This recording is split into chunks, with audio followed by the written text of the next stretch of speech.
Hello and welcome to Instant Transmission, a podcast where we discuss everything Dragon Ball and episode names that you will never ever hear about. Close your door and make sure you're in incognito mode because things are likely to get hot and steamy on this very special episode 69 broadcast. We've prepared a rate the date comparison of many of Dragon Ball's cast, and we'll be ranking them in video form. Don't understand what that means? Well, me neither. But either way, I'm your host, Dayton, and once again, I'm joined by my co-host, Todd. Hi. Tonight's episode will be another tier list for all you addicts who can't help themselves. We've gathered a list of characters from the Dragon Ball universe, and we'll be ranking how dateable they would be by Dragon Ball standards. For those of you listening, we will likely be posting a video on our YouTube account at youtube.com/@ITDB podcast, so you can follow along.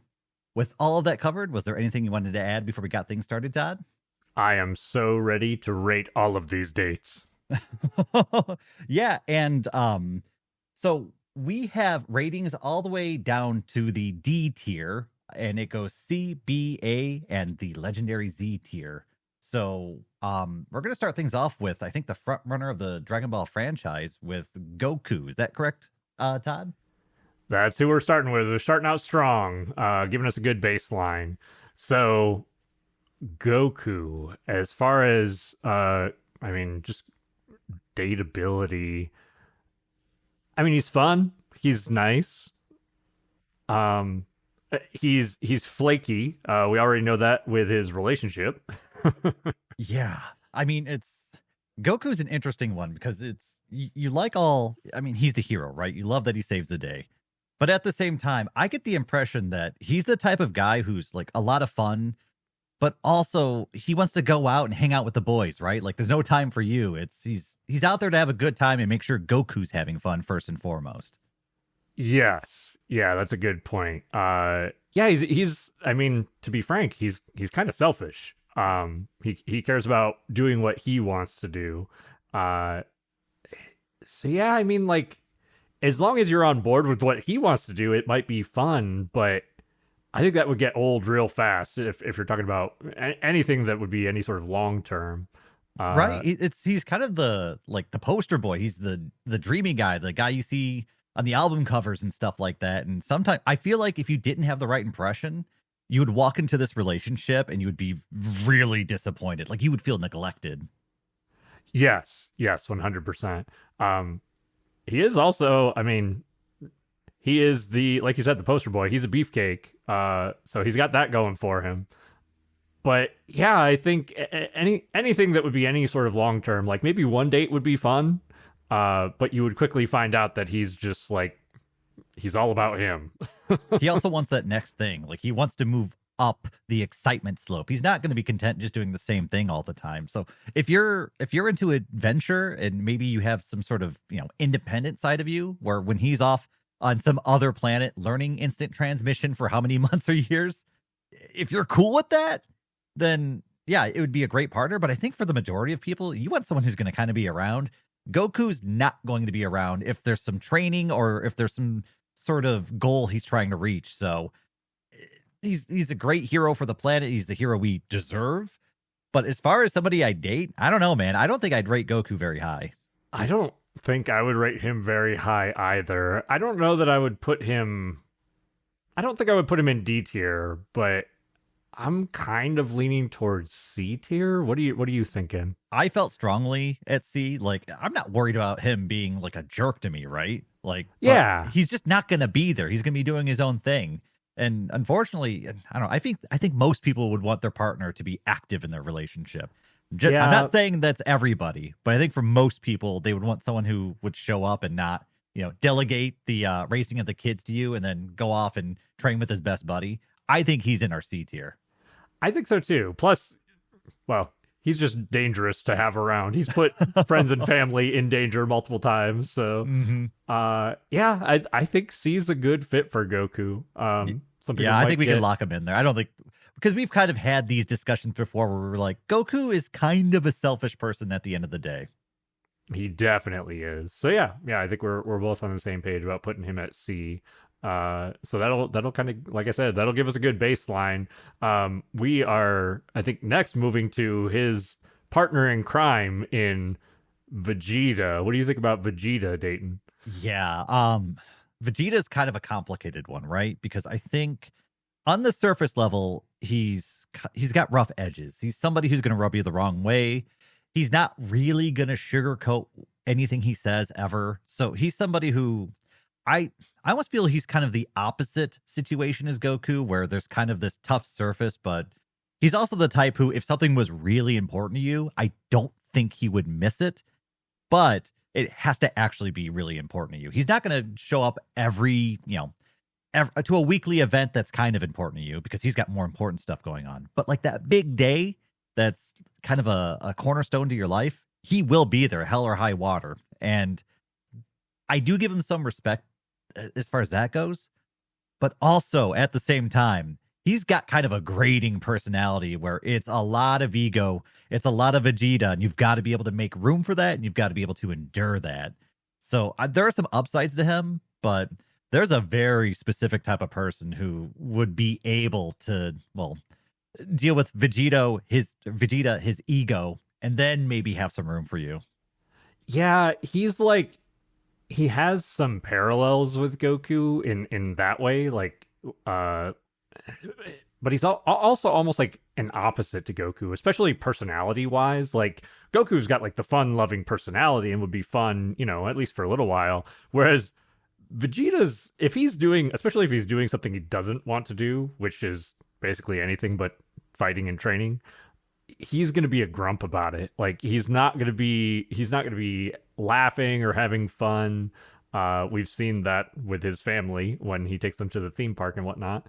Um, I mean, yeah, he's reliable when it matters, which is something that maybe you wouldn't say about Goku at least. And then I mean, if we want to talk about the physical, he's buff, but he's also like you got to be into short kings and widow's peaks. So I mean, they could be a buff for some people, right? Like, yeah, it's everyone's tall. I want a short guy. Yeah, it's yeah. just comparing Vegeta to Goku, though. I feel like the list of downsides once again kind of outweighs the upsides in dating that character.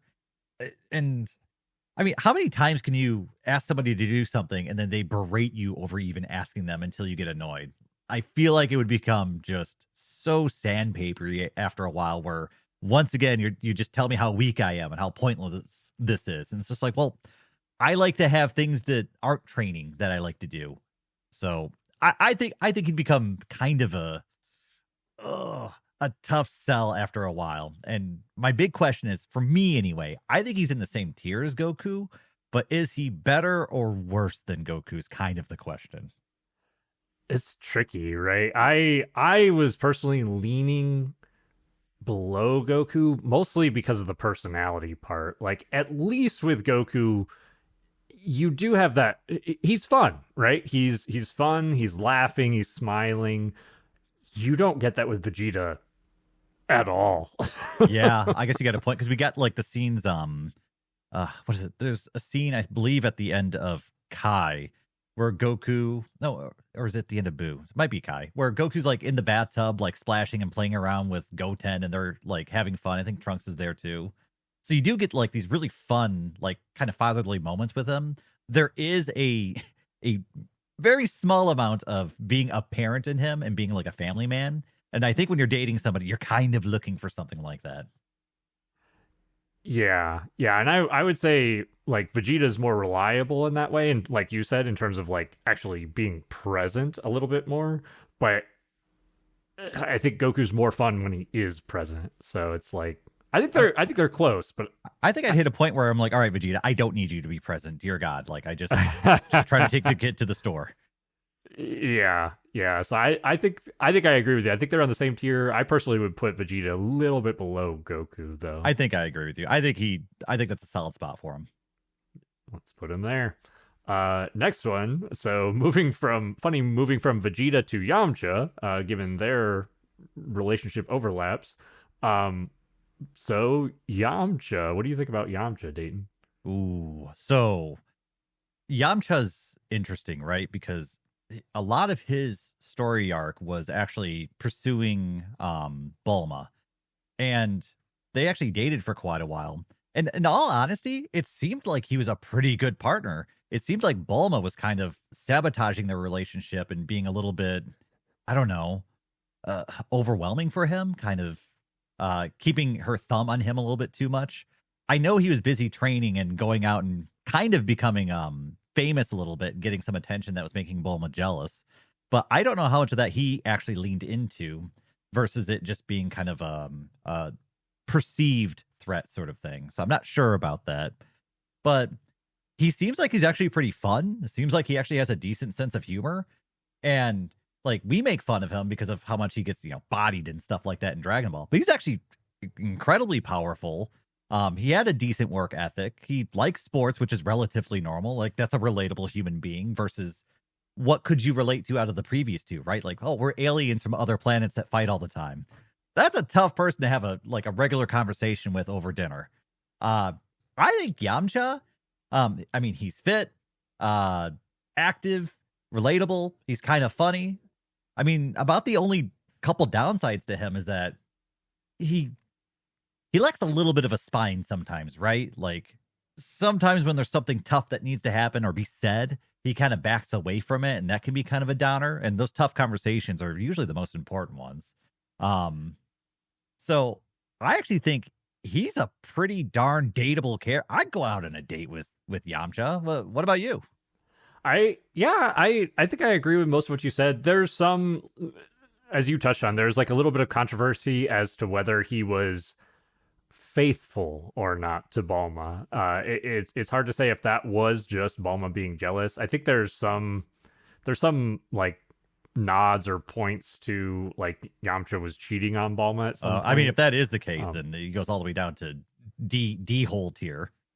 Yeah, but even that is like, I mean, there's so much different Dragon Ball media. It's like, is that from just the anime? Is that just a dubism? Is that just in the video games? Like, I think there's even a side quest in the video games of like girls hitting on Yamcha effectively.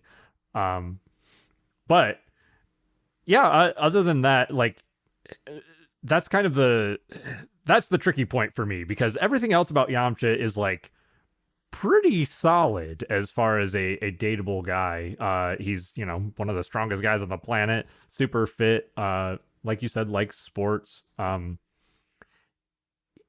He seems nice, but yeah, I think also the other thing would be, you touched on it, Dayton, where I'm not sure that his communication would be great. Obviously there was like a failure to communicate between him and Bulma on either one side or both sides. And he is, I mean, he deals with like world ending threats. So I can understand him being a bit of a coward, but it's kind of like baked into his character. And that's a tough sell too. Like confidence is attractive, right? So yeah. I'm torn on him, man. Like I don't know where to put him. I don't think that he's super high. There's too many like downsides for him, I guess, or too many question marks at the very least. So I don't know. Do you have thoughts? I'm somewhere in the B to D range. It depends like if he really cheated or not. Yeah, that's the thing. Because I don't know, I feel like I'm gonna rate him as if he didn't do anything dastardly, because then it would just be kind of a one issue thing, right? Like, all right, well, none of that other stuff matters because you act like a horrible person, so none of that other stuff matters. But I'm going to assume that he didn't, and that he just got caught up in all the attention and stuff like that.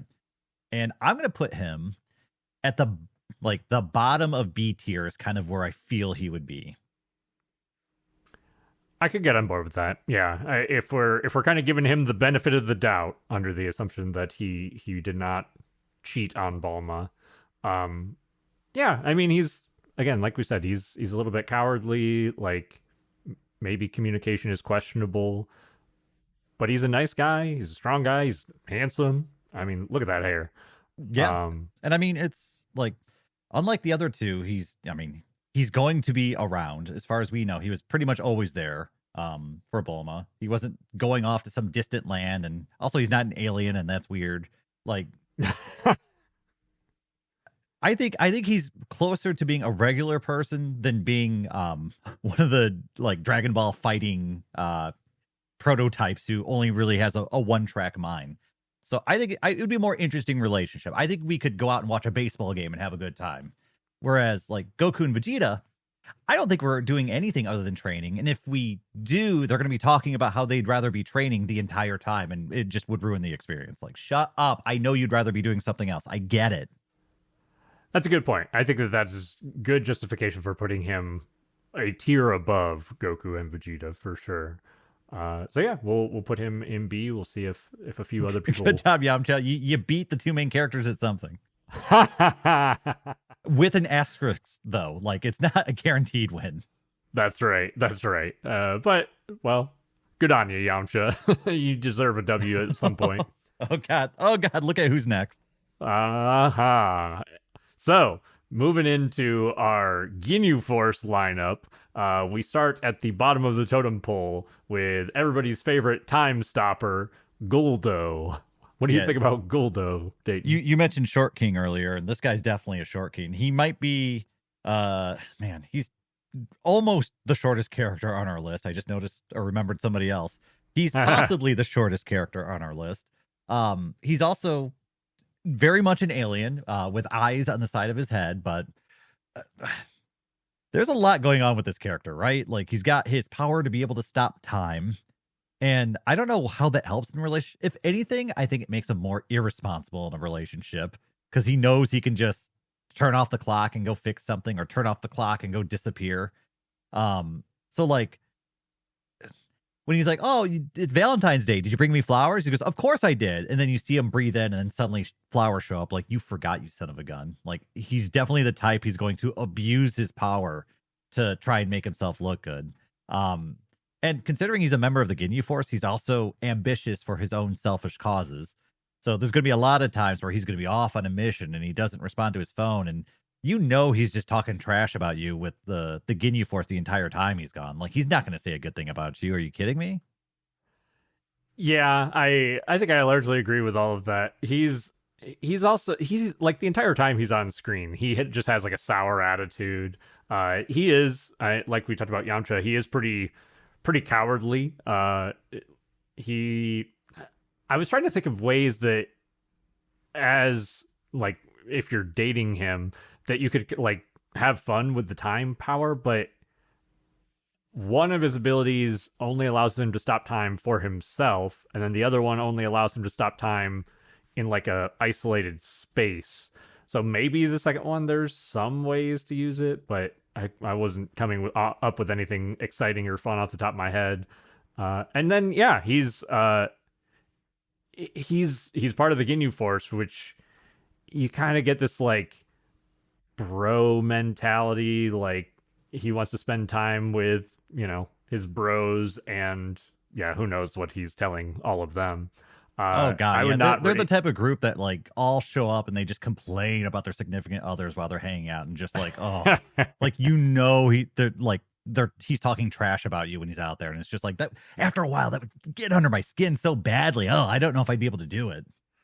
Yeah, and while I don't have anything against aliens, he's not my cup of tea when it comes to the alien sort. Yeah, the eyes might be a little bit weird. I don't know. I mean, looks are definitely up to the taste of the viewer, but yeah, he's an interesting one. I mean, he also gets kind of pushed around. He's kind of the bottom of the Ginyu Force, so I get like kind of the squirrely vibes out of him. I mean, he's definitely a type. I bet you he's got enough charm to get you in, to get you on that first date. But I bet you it goes south real quick with him, as the conversation is self-centered and he's forgetful, and he uses his stop power to make up for it. And you're just like, I don't know, just everything about you annoys me, you little shit. Yeah, pretty much. I don't think that we had a single positive thing to say about him. Is he our first D tier? I think he's a D tier. Unless you're in the short dudes, then he's Z tier. But he's got to be down in the D tier. I don't think it's a great relationship. Um, but I mean, I do respect the ambition. Like, I like that he made it to the special forces. Like, not very many can do that. That's about the only positive thing I could even think to say about him. So yeah, I think he's going to be our first D tier. So sorry, Goldo, you are at the bottom of the totem pole still. Hmm. um, which, which is going to bring us to the next Ginyu Force member in Raccoon. What do you think about Raccoon, Dayton? Okay, so I like Raccoon, and I'm going to say a few things. One, he's tall, since we keep bringing up height, and he's a tall boy. The other thing is that Raccoon is actually, I think, a level-headed, fair person. And during his entire battle with the Ginyu Force, he never really like lost control like you saw other people. And he's very much like, we're going to do things by the rules. We're going to play rock, paper, scissors. And even though the other guys broke the rules, like it's, it's up to us to follow them. It's not there. He seems like he's actually a pretty level-headed guy. And when he's out doing his special forces stuff, that's just work. Like, he's just on the job and he's good at his job. And, it's nothing personal, but I have to kill you. I will say there is a little bit of that, like he's one of the bros and he's gonna be talking trash about you when he's out there. But at the same time, I think the trash that he talks, he probably also tells you about it. Like, he's the type who's just like, you snore funny in your sleep. And then when he's out with the boys, he talks about how you snore in your sleep. Like, it's happening, but he tells you it's happening. Yeah, those are all good points. I think I largely agree with that too, because even, yeah, while he's fighting, he's laughing, he's having a good time, he's making jokes, he is murdering children, but that's just part of the job. Mm-hmm.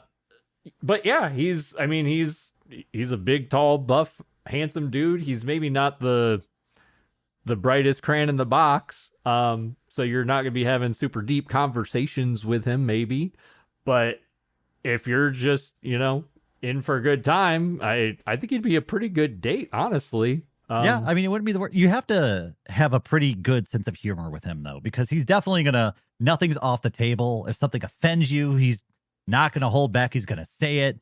So he's not for everybody, but at the same time, he's the opposite of Goldo, who's probably gonna lie to do whatever to get that first date. Raccoon is just Raccoon, and either you like it or you don't. He's putting it all out there. I got respect for the guy. Definitely dateable for me. I think he should be an A tier. I agree. I like that sort of transparency in somebody. I'd rather somebody just be open and honest with me, even if it's something I don't necessarily want to hear. And I think he's just a very transparent guy. So weirdly, yeah, I think Raccoon is an A tier dateable guy. Yeah, absolutely. And I mean, you could say that there are some similarities between him and Vegeta, but the biggest difference, though, is that he's not a dick about not being interested in like maybe the stuff that you want to do, right? But I think Raccoon would negotiate with you and be like, well, I don't want to do that all the time. Like, I'll do it then, and then I get to do, Raccoon gets to do what Raccoon wants to do. Like, I think he would give you some leeway, and that goes a long way. Yeah, I definitely agree. Yeah, so weirdly, I think next we've got Jace from the Ginyu Force. What do you think about Jace? Oh my gosh. So, man, Jace is going to be an interesting one because I feel like Jace probably has a motor mouth. Like, he's the type of guy who just does not stop talking about himself, his friends, how your music is bad and his music is good. I think Jace is the kind of guy who just starts getting annoying after a while. He's always going to be middle management and never upper management, and that's going to drive him like crazy because he knows that's the situation, but he's going to tell you about how he's going to get to that upper management job, and he's never going to get there. He's not ambitious enough. He's not going to put in the work, but he will put in the talk. Yeah, Jace strikes me as both the pretty boy, which I don't like, just like he's very full of himself, but then also a kiss ass, which I also don't like. So these are bad traits. A lot of bad traits in one character. Yeah, 100%. Yeah, I think he like in some of the fights he like cheats and breaks the rules, or if you want to say he's just being, he's not being fair, if you want to put it that way. Mm-hmm. he I don't know, he talks shit, but he can't, a lot of times it feels like he can't back it up. Like I don't, as far as dating Jace, like he's handsome. He's a good looking dude. He's got that going for him. He's got flair. He can dance. He can pose. But his personality just does not make up for that. Yeah, he's just a fling. You have fun with him and you dump him. Like you don't want to stick around with it because he's going to drag you down with him, and you don't want to be a part of that. Yeah, yeah. So I would definitely put him above Goldo. Like the way that you mentioned it with the fling, I almost want to put him towards like the bottom of C. But what are you thinking, Dayton? Yeah, it's top of D, bottom of C. It's somewhere in there. I'm actually kind of leaning towards the D tier because I don't think Okay. there's hardly any redeemable qualities with him other than the most shallow ones, right? The looks, I mean, he's in the Ginyu Force. He's semi-successful. Yeah, I'd put him in D tier. Pretty much undateable. Everything you want out of him is pretty shallow, and so you use him up, you throw him away, and you move on to the next one. Yeah, yeah, I could definitely agree with that. I was kind of in between C and D. So yeah, I think top of D, better than a Goldo, but not by much. It's not good company for you, Jace. Nope, nope. Which is going to bring us to the next Ginyu Force member in Berter. What do you think about Berter, Dayton? Ooh, Birder, man, he's definitely the guy who's always talking about his his high school football days, right? I Look at don't those have shoulders. I don't have a strong sense of where I'd put Berter because he's a one-dimensional character. It's how fast he is. And as far as other things go, I mean, he teamed up with Jace to try and take out Goku, and I don't know if that was against the rules or not. It didn't matter. I don't know. I don't think he has much of a personality. I think he just likes to go fast. He's got a one-track mind, and he runs that track as fast as he can. I don't think he's much better than Jace, but I don't know. He doesn't have the looks either, so we're kind of like splitting hairs here when it comes to this guy. Yeah, I don't have a lot of positives to say about him beyond, like, for all the Ginyu Force, they're all like, they're ambitious and successful. Like, okay, sure. But beyond that, yeah, like you said, he's gonna be full of himself. He's gonna talk about how fast he is. He's the fastest in the universe, and Which isn't yeah, always a like, good thing, by the way. I was about to say, in the world of dating, yeah. Yeah. So It's not good. yeah, I don't think it's a good relationship with him. I don't think it's a very deep relationship with him. He doesn't seem like the type who can have a deep or long-lasting relationship. So I think he's somewhere around Jace. It's just whether or not you think he's better or worse than him. I would agree. I think for me personally, just because Jace is like the pretty boy and might not be a bad fling, I would put Berter below him. But Hell yeah, put him below him. Jace Jace is hot. Get that guy down there. Jace is hot, man. He's a hot alien. So yeah, we've got well, funny enough, 3 out of 5 Ginyu Force in D tier with Raccoon up in A. But that's gonna bring us up to the captain of the Ginyu Force, Captain Ginyu himself. What do you think about him, Dayton? Oh man. So Captain's he's a complicated character, right? Especially because it's hard to base looks because he can look however he wants. And so the thing is he could be hot one day and then not hot the next day. It'd be weird getting used to somebody who's somebody else every now and then. I don't know how I would be able to wrap my head around that. It would definitely make it complicated. I don't know. As far as personality goes, though, I mean, he is ambitious. He's proud of his team, which I do like. So it seems like he's proud to be the captain of the Ginyu Force. Honestly doesn't seem like he wants to be anything else. He wants he wants his squad, and he wants them to do well, which is admirable in a weird way. He is kind of a dirty fighter, but at the same time, if your like technique is swapping bodies, I kind of feel like that's how you would fight if you're trying to be effective. So I don't necessarily put that against him because it's not like he's going out and being in martial arts tournaments. He's doing special forces stuff, like he's fighting in wars. So the stuff that he's doing kind of makes more sense from that perspective. I don't think the captain is an all bad guy, but I do think he's the type of guy who's going to be obsessed with his work at the office. And so I think there might be some neglect in that relationship. I think he'd be cordial, but I don't know if he'd be like there. I think you'd get lonely after a while dating somebody like the captain. Yeah, I your first statement was probably the really expresses the way that I feel that he's complicated. Like there's a lot of facets to him. Um you touched on a lot of it. Like he's a working man who's really like invested in his work, which has its own pros and cons. He's he's strong, he's confident. You don't know necessarily what you're getting as far as looks.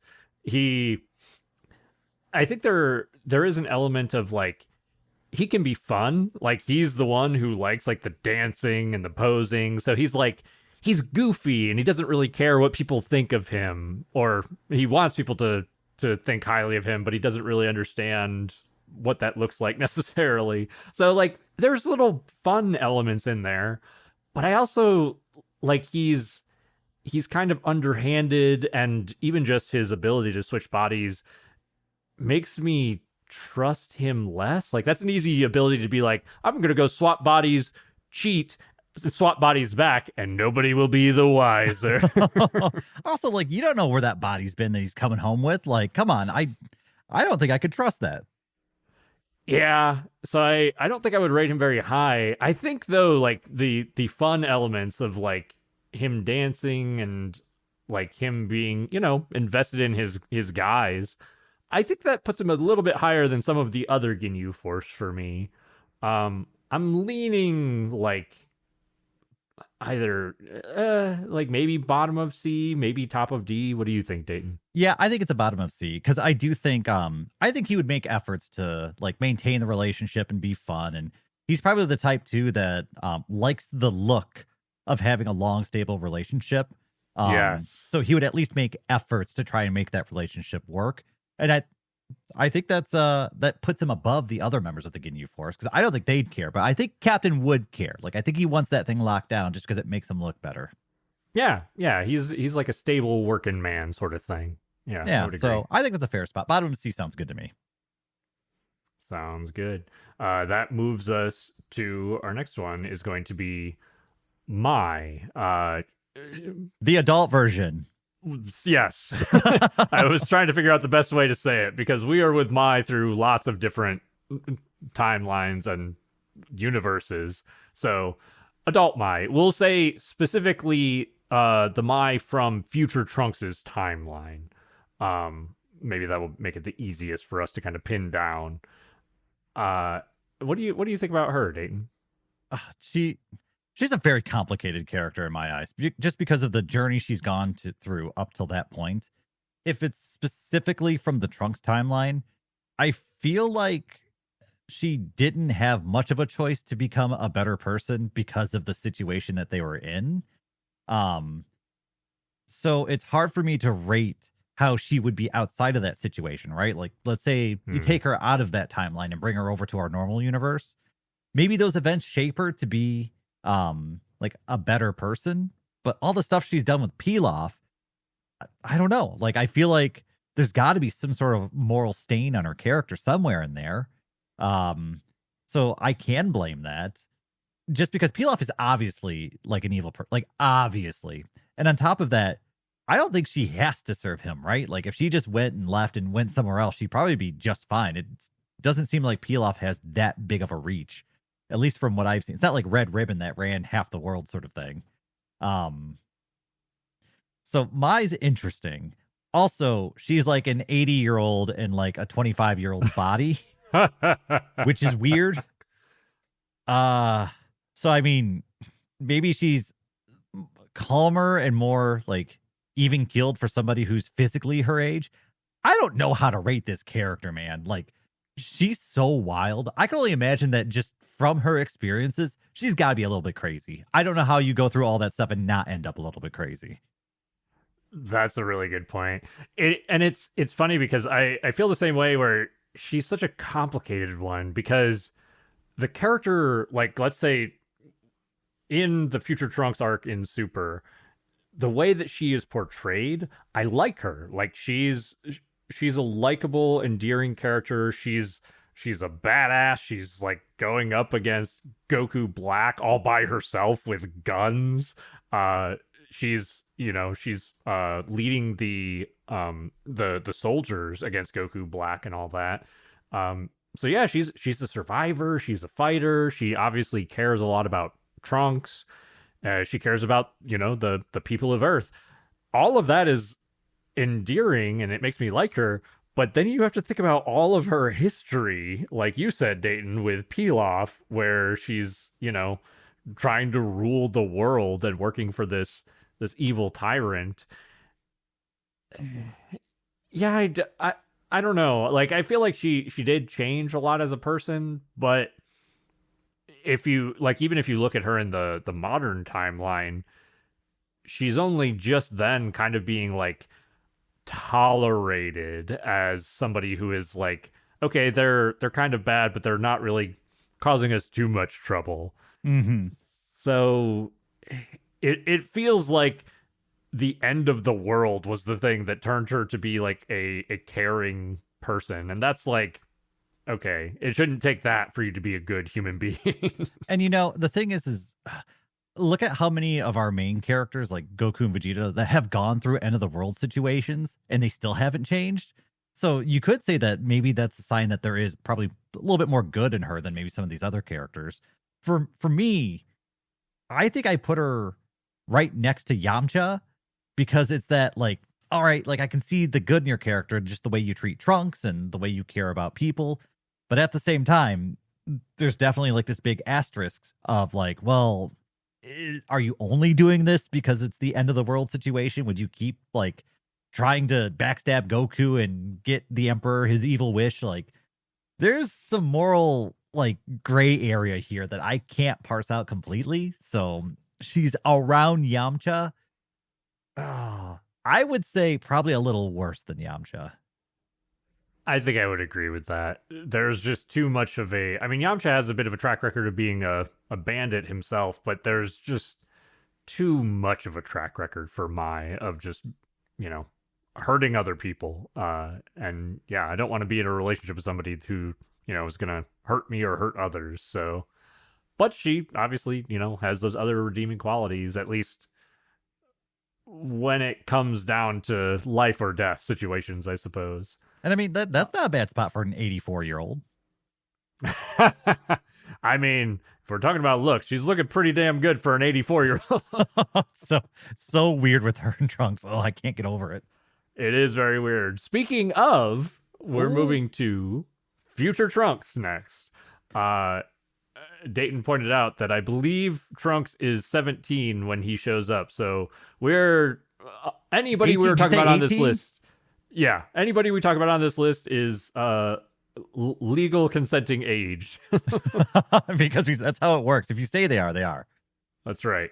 All right, so we got future Trunks, right? Man, this is going to be a hot one because Trunks is somebody who definitely he's got that good heart, he's got that good looks, good shape, caring. He's got all these good qualities, right? But that's not what I'm going to focus on. I'm going to focus on all the PTSD that he probably has and how screwed up his timeline is. Because if you're dating somebody like Trunks, like he's going to have baggage. Like he's a 10, but he's dealt with crazy his entire life. So you've got to be aware of that this is, you can fix him. You've got to be the person who's like, I can fix him. You've got to be serious about it because he's lost just about everything in his life. His best friends, his mom, his entire universe was destroyed. Yeah. I could only imagine what that does to one's psyche. It's a good point because I'm not going to lie. Trunks is, first off, he's one of my favorite characters in Dragon Ball, period. But second off, he's an easy 10. He's an easy Z rank for me. The only downside is I mean, you made a good point that he's certainly got trauma.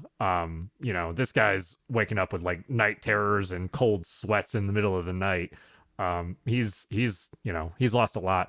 I also wonder too if because of that, if he would put a lot of, how do I say this? A lot of weight on his partner's shoulders. Like, he needs that person to be a lot for him because he's lost basically everything else. So that's something to consider. But I'm not gonna lie, I'm still putting him high up there, man. He's a good heart. He's tried to help people basically his entire life. He puts himself at risk to help people. He cares about people who are like he treats his mother very well. Besides, not listening to her and putting himself in danger to save others. Yeah, there's not a lot of bad to be said about him. I don't know if he would be super. I don't know if he'd be super fun, like joke a lot. Like, he's a very serious person, I think. So maybe that's a downside. I still think he's up there, though. I mean, compared to the cast of characters in Dragon Ball, I think it's got to be a Z tier because they're all kind of weird and messed up in their own. I mean, we're talking about like aliens and stuff that save the universe. His stuff is like post-war trauma sort of thing, right? Like, that's not going to rule that out. It's something you have to be aware of. It's not like it's a clean slate, but yeah, you absolutely like put that character in Z tier. I mean, they're going to be loyal, they're going to be honest. I mean, there's no downside, man. Like, go get it. Good job, the 84-year-old Mai. You pretty much bagged the best one possible. Not just in your timeline, but in every timeline. Yeah, basically. So yeah, I think Hot Boy Trunks is going in Z Hot tier, boy, everybody. 18-year-old Trunks. Yep. That's right. Speaking of the Brief family, that brings us to Balma. So Trunks' mother, Balma. Oh man, I'm gonna let you know right now. I would not be able to stand 5 minutes with Balma. Ha! Her personality is so aggressive, and she's so shallow and so vain. She's so looks oriented. Like, she was gathering the Dragon Balls to wish for 5 years off of her when she's from the richest family in the world. I don't know. It's one of those things where I think Balma's personality would be too much for me to have any space to be in there with her. And I think it would eventually just like grate me down to nothing. The only upsides I would say are, one, she hot dough, and she rich dough. That's pretty cool. I mean, she's got a decent heart when it counts, but like, I mean, I don't know. I just feel like I'd be overwhelmed by her. Like, there's a reason why I think she ended up with Vegeta and and not maybe some of the other characters. Yeah. I don't know. This is an interesting one. This might be one of the first ones that we're like a little bit divided on between you and me, because while I do agree with basically everything that you had to say, there's a lot of positives there, man. Like, I mean, she is very attractive. She is one of the richest people on the planet. Not to be a gold digger, but hey, man, it's a perk. Hey, money's a great personality trait, right? I mean, she's one of the smartest people on the planet, which I guess could be a pro and a con, but I mean, her and her father have made like these capsules that contain, anything, houses, vehicles, planes, whatever. Can you imagine how boring a conversation with you would be though when like they're the smartest person on the planet or one of them, and you're just like, hey, but I put more RAM in my computer, right? I get what you mean, for sure. So like the flip side of that though is like, if you look at it, it might be boring for her, so she might be put off by that sort of thing. But talking with her, she almost certainly has a lot of interesting stuff to talk about. Even just she's been on tons of like adventures and stories with Goku and stuff too. Like, I don't know.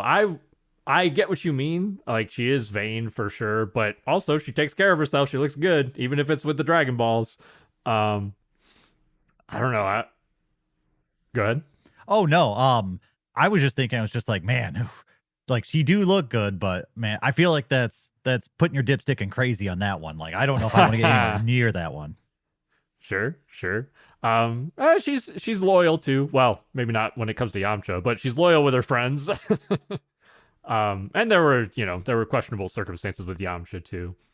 Um, I don't know. I would rate her pretty high. I would put her probably like A or B myself. What are you Ooh. thinking? See, I was gonna put her right next to Vegeta. I was like, you two belong together. So, um, I'd be Okay, fine cutting it down the middle, maybe putting her at the bottom of B tier. we could do that. Uh, yeah. Let's see. So, you think she would still be below Yamcha and Mai? Is that where you would put her? I mean, I would put her way lower than that, but yeah, Okay. I think because she's somebody who has all these like personality flaws without ever having to need anything. And so like some of these other characters you could be like, well, they ended up that way because, they were neglected. Yamcha was like a poor guy living in the woods, just like robbing people for food. Um Balma is from the richest family in the world and has never wanted and is still like berating people for not thinking about her or calling her pretty or misjudging her. Like she's incredibly vain. Yeah, that's fair. I mean, I won't lie, you've got valid points. But that I think that's the first one that we've been like divided on. So we'll split the difference and put her in B. It's a tough one, man. That's a tough one. So we're basically moving from what I would say is like the classic Dragon Ball bombshell character to what is maybe the more modern bombshell character in Chilai. So what do you think about Chilai, Oh, Dayton? Chilai, yeah, she's up there. She thick, um, she's nice, she's caring. Like she was able to see Broly for who he really was, like right off the get. And I mean, it tells me that she's got like incredibly high like empathy. Like her emotional IQ is definitely higher than a lot of other people. So she might even be the type who can understand you better than you do. And even though there's kind of an edge to her, I like that. That was kind of a punk rocker when I was younger, and so I relate to that. So for me, she's like high up there, man. Like she's kind of got the whole package. I agree. I'm trying to think of downsides to Chilai, and I'm really struggling to come up with anything. Like I mean, I she feel like they were trying to give her like the like a little bit more of an edgy side. Like she's like she could be an evil character sort of thing, but they didn't really pull the trigger on anything actual. And so I can't knock her down too much for like vibes that the movie was trying to give me. For me personally, like the way that I read that is that she's kind of like you said with Raccoon, like she's not afraid to speak her mind. And if that rubs people wrong, she doesn't give a shit. And I like that personally. So like she to me she's confident, like she will tell people off. She like if she feels like that's what needs to be done. I have nothing bad to say about her. I honestly would like put her in an immediate Z tier. I'm there with you. I have nothing really bad to say about her. Like she thick, she smart, she funny. Like throw her up there. I got nothing bad to say about her. Would she be above Trunks? Because Trunks has at least the PTSD stuff. Like I can't think of any downsides to Chilai, truly. Ooh, I can't put one above the other. Like I put them pretty equal. Okay. I'm gonna since you're equal and I'm leaning above, I'm gonna put her above Trunks. Oh, maybe I can't move it now. Oh no, Trunks is locked in there. He can't. He look at that stare he's giving you. He's not moving.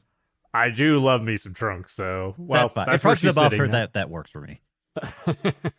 Fine by me. That is gonna move us to another alien or god, I guess. In King Kai. What do you think about King Kai, Dayton? Oh man, so there's a lot going on with King Kai. If you like material stuff, you get your own planet if you're dating that guy. That's pretty rad. Not many other people can say they've got their own planet. So he comes with a planet. He's got the position of king, which would make you also royalty, which is pretty rad. Uh, he's funny, or at least he thinks he's funny. So he's gonna be cracking jokes. He's gonna be having a good time. He's into animals. Who doesn't like animal lovers? Um, there's a lot of upsides with him, but there are some downsides where it doesn't seem like he gets out a lot. Like he's not going on vacations anywhere. He's just kind of hanging out on his planet. He's kind of got a job to do. Um, He could probably take a little better care of himself. I'm just saying King Kai could probably slim down a little bit. Like, I'm not the type to be shaming people, but I mean, what else is he gonna do?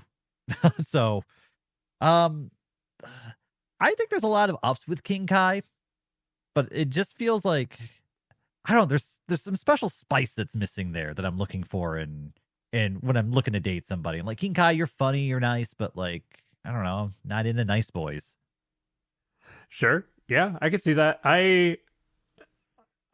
For me, I think there's a lot of positives. I think you made a lot of really good points. I like that he makes jokes. I like bad puns and bad dad jokes. So like I'm on board with King Kai's comedy. Um he's eh, I mean he likes to laugh, he likes to have fun. He sometimes has a temper. He definitely, like, if people aren't doing what he wants them to do, he will yell and scream at them. Usually with their best interests in mind though. He can certainly teach you some cool ass shit. Um yeah, I think that one of his biggest downsides is that he's probably not the most social creature on the planet. And I think that shows both in his sense of humor and in the way that he communicates and interacts with people. But I think overall, I mean, he's the god of whatever their solar system is. He has everybody's best interests in mind. I think I'd rate him pretty high. I gotta say. What do you I think think, I'm right there Dayton? with you. I'm somewhere in the A and B tier area. Yeah, He's definitely same. better than C. I don't think he's Z tier. I do feel like there's probably a maturity issue with King Kai, which is when you're having fun, that's fun. But when there are some more serious situations, I could see him making jokes at maybe inappropriate times, or when you're looking for an answer and you're just not getting it. That might be annoying. But I'm not rating that too much. But I think he's either low A or high B. What do you think? I'm right in there with you. I think he is above Yamcha for sure. Um, I I think he's probably below Raccoon, so I could either put him. I like him a lot, honestly. I would probably put him at the bottom of A. I think so. Yeah, I think that's where he needs to go. Which it's weird that I'm putting Raccoon above him because he's like an evil character. But his brutal honesty is why I like Raccoon. That's why I put him so high. I feel the same way. I like that trait about Raccoon a lot. That will move us back to our Earth characters in Chi Chi. What do you think about Chi Chi, Dayton? Chi Chi's gonna be interesting because I feel like we see a lot of her worst side around Goku, but half the time I agree with her because Goku is a flake. He's not there with the kids for years at a time. She's doing everything on her own. So I understand her frustration with Goku. She does kind of have that Bulma personality trait of just being a very strong personality. And that might be a bit much. So you have to be the type of person who can coexist with that. But she is very caring. Um, and she does care a ton about her family. And if you're dating somebody, well, you probably care about family, I would assume. So that is an admirable trait. Um, yeah, she's a very complex character. I think for me, the big thing that Chi Chi's missing from my perspective is that fun factor. Um, and that's kind of a balancing act is you need to be able to balance out like the serious stuff, your family stuff with the fun you're having. And sometimes I feel like Chi Chi's kind of a downer. Sometimes I do think we need to go out and have fun and have a good time, but she shuts that down, which isn't the worst thing, right? Like that's not terrible. Like I know she's being honest with me. I know she's going to care about the family and be there, but like, come on, let's go do something fun. I want to go train with the boys. You say I can never do it. I have to do it sometimes. And so I could see there being kind of a control side of her that I wouldn't like, but at the same time, I think it's exaggerated because of how horrible Goku is. Yeah, that's the tricky part, man, is that we are always shown her telling Goku he can't go train, he can't go fight, that he needs to work. But the problem is that while we are watching from Goku's perspective and we want him to go do fun stuff like training and fighting because that's why we're watching the fucking show, Chi Chi is trying to raise a family and she wants her husband, her partner, around more often. She wants him to provide for his children. She wants him to be an example for their children. So while I don't like watching her yell at Goku in the show, it's hard to fault her for that when it comes to relationships at the same time. I think my biggest problem with Chi Chi, like she's a very caring person. She runs that household, man. She takes care of her fucking family. So major props for her and all that stuff. My biggest problem is probably your same one, Dayton, in that she's yelling all the time. We don't get to see her be fun very often. I think the only thing that we really know that she did is like with Goten. She trained him with fighting, which is cool, awesome. So that's an awesome mom. But she didn't do that with Gohan. Gohan, she was like, hit the books. I want you to be smart.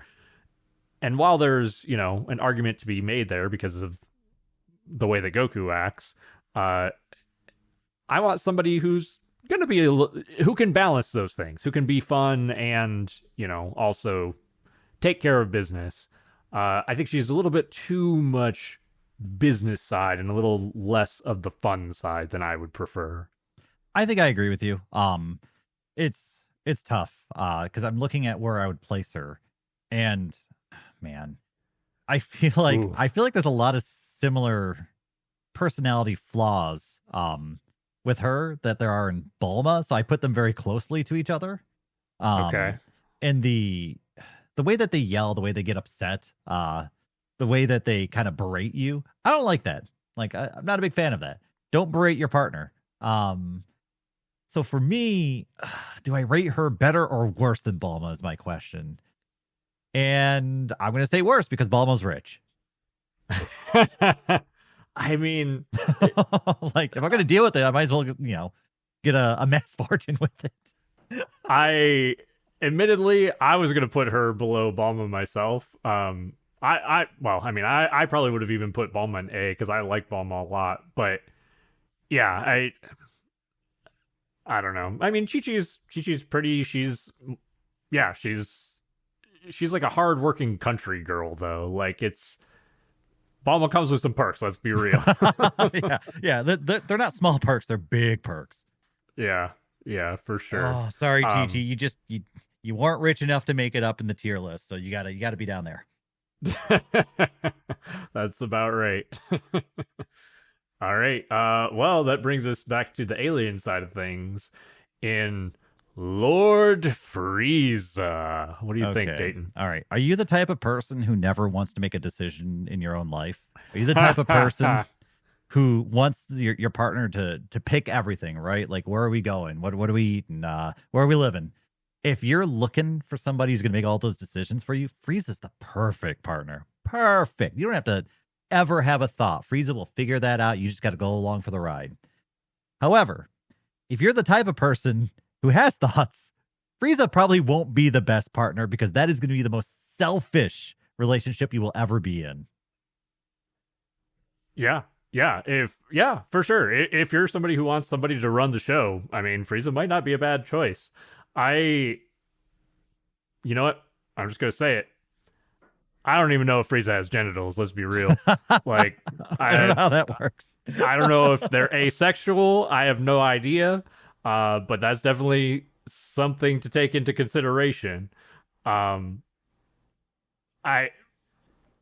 personally would not like somebody. I personally prefer genitals. Oh, wow, bold statement. I mean, well, you're not wrong. Personally, I wouldn't like somebody like you said, like Frieza, who is like, they're going to run the show. They are going to tell you what to do, when to do it, how to do it. That's not my cup of tea. And they're not going to be like, I mean, Frieza's smart. Frieza's, going to be a good talker. I couldn't deal with it. I couldn't deal with being told how to do everything all the time. Oh, yeah. And like you forgot to do a chore that day, and then Frieza comes home and starts yelling at you because he's had a bad day at his job ruling the universe. And it's just like, oh my God, dude, it was so busy. The kid was up the whole time. I didn't have time to make dinner, and now you're making it my problem. Like, no, I'm not dealing with that. I mean, you respect the title, you respect the hours put in at their job, but that's a person that has no home life, and you do not want to be a part of that either. No. And then he's just always whining about, I want to be immortal. Yeah. I don't want to hear it. Yeah, we all do, Frieza. Anyway, here's your leftovers. I think we're both feeling pretty low on him. What are we thinking? Like C, D? I think Frieza's the worst person on this list so far. Like, you are not getting hardly anything out of this relationship. You think worse than Goldo too? Yeah. I think I think Goldo would probably do like crack some jokes and make you laugh a little bit. Frieza's not making you laugh. I don't think there's hardly any upside to dating Frieza other than well, the thing is you would be, married to the Emperor of the Universe, but I doubt you would get really any perks outside of what Frieza would allow you to have. Like, I feel like you would live a very sheltered, controlled life. Like, nope, not doing it. Yeah, I would agree. Well, Frieza's at the bottom of the list for this one. So Frieza's like my favorite villain for a reason. Yeah, Frieza is my favorite villain, it's just very funny to have Frieza at the top of that list and the bottom of this one. Oh God, this next one's okay. Physically, I know he's well over 18, but what about mentally? He is, I believe, hundreds of years old. So not an issue in terms of that, but yeah, Majin Buu. What do you think, Dayton? I don't know, man. Like, I feel like you can't date that. Like, you're gonna be like, people are gonna be questioning you. Like, is this allowed? Is this legal? Is Boo smart enough to know that he's in a relationship? I have a lot of questions about this. And on top of that, let's say he is, right? He passes all the legal checks. What are you getting out of that relationship, really? Because it seems like he really only cares about food and his dog and Mr. Satan. I don't know if there's much room left for other people in his personal sphere. Yeah. But let's say you get into it, right? For argument's sake, let's say he allows you in. You're on that line, or on that side of the line. You're up there with Mr. Satan and B. It almost feels like you're walking on eggshells the entire time with that pink blob, right? Like, you're trying not to say the wrong thing, and you're hoping nothing pisses him off because he's going to go over the edge. It feels like I'm like really trying to just get through the minefield on a daily basis with this guy. Flip side, he could be fun. If you like playing games and stuff like that, he'd probably like to play games. Yeah. I'm gonna throw a few more pros on there, in that he can basically look however he wants or you want, so that's the plus. And you get sweets whenever you want. If you got a sweet tooth, he is the guy. And I mean, he's also got like the ability to like heal bones and stuff like that too. So he could be walking around like performing miracles and stuff. He can just, whatever house you want to live in, he can just make it appear out of thin air. So there's some perks to that too. Yeah, 100%. Yeah, the healing one's actually a big one. To say nothing of, I mean, this guy gonna protect the shit out of you. Oh yeah, like if you get into that circle, you're basically permanently like you have a permanent bodyguard. Yeah, for sure. So there's some pros there, but it would be a weird relationship. You're not going to get a lot of like love or words of affirmation, or it's going to be a very non-traditional relationship with this guy. Yeah, and also like, I don't know, how does a conversation go? Like when you're in the house with them for the second or third week of your relationship or whatever, and you're like, hey, what do you want to do tonight? Me, Boo, not feel like it. Like, okay, well, I guess we're not doing anything then. Yeah. Boo wants to take a nap, like, and might be napping for a week. Who knows? But I mean, he's not like bad to you though. It's just Boo do what Boo want to do, and he's gonna do it. But he's nice. He's gonna make sure you don't get hurt. But it doesn't feel like it's going to be a very deep relationship. Yeah.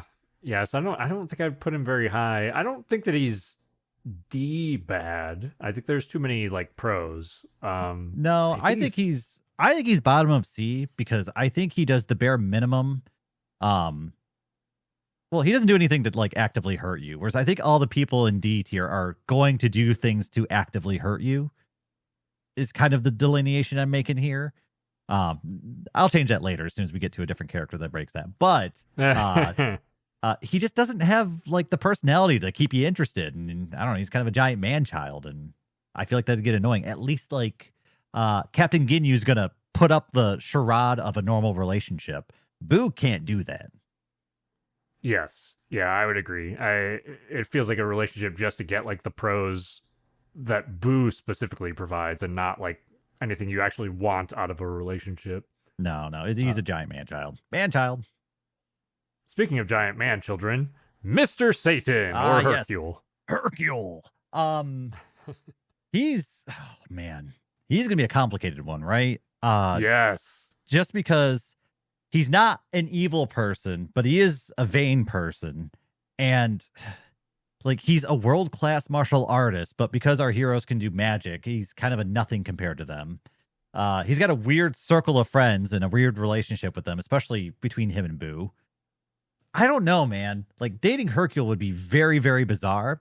I'd be worried though that when it comes to kind of the fame and attention that he desires so badly, he might put your life on the back burner. And on top of that, I think there was something alluded towards something like that with his previous relationship. It sounded like his relationship with Vidal's mom wasn't that great when it ended. There's pretty sparse details about it, but yeah, I mean, obviously Vidal's mother is not around for some sort of reason, and he's tricky. He's one of my favorite characters, but yeah, he's so selfish.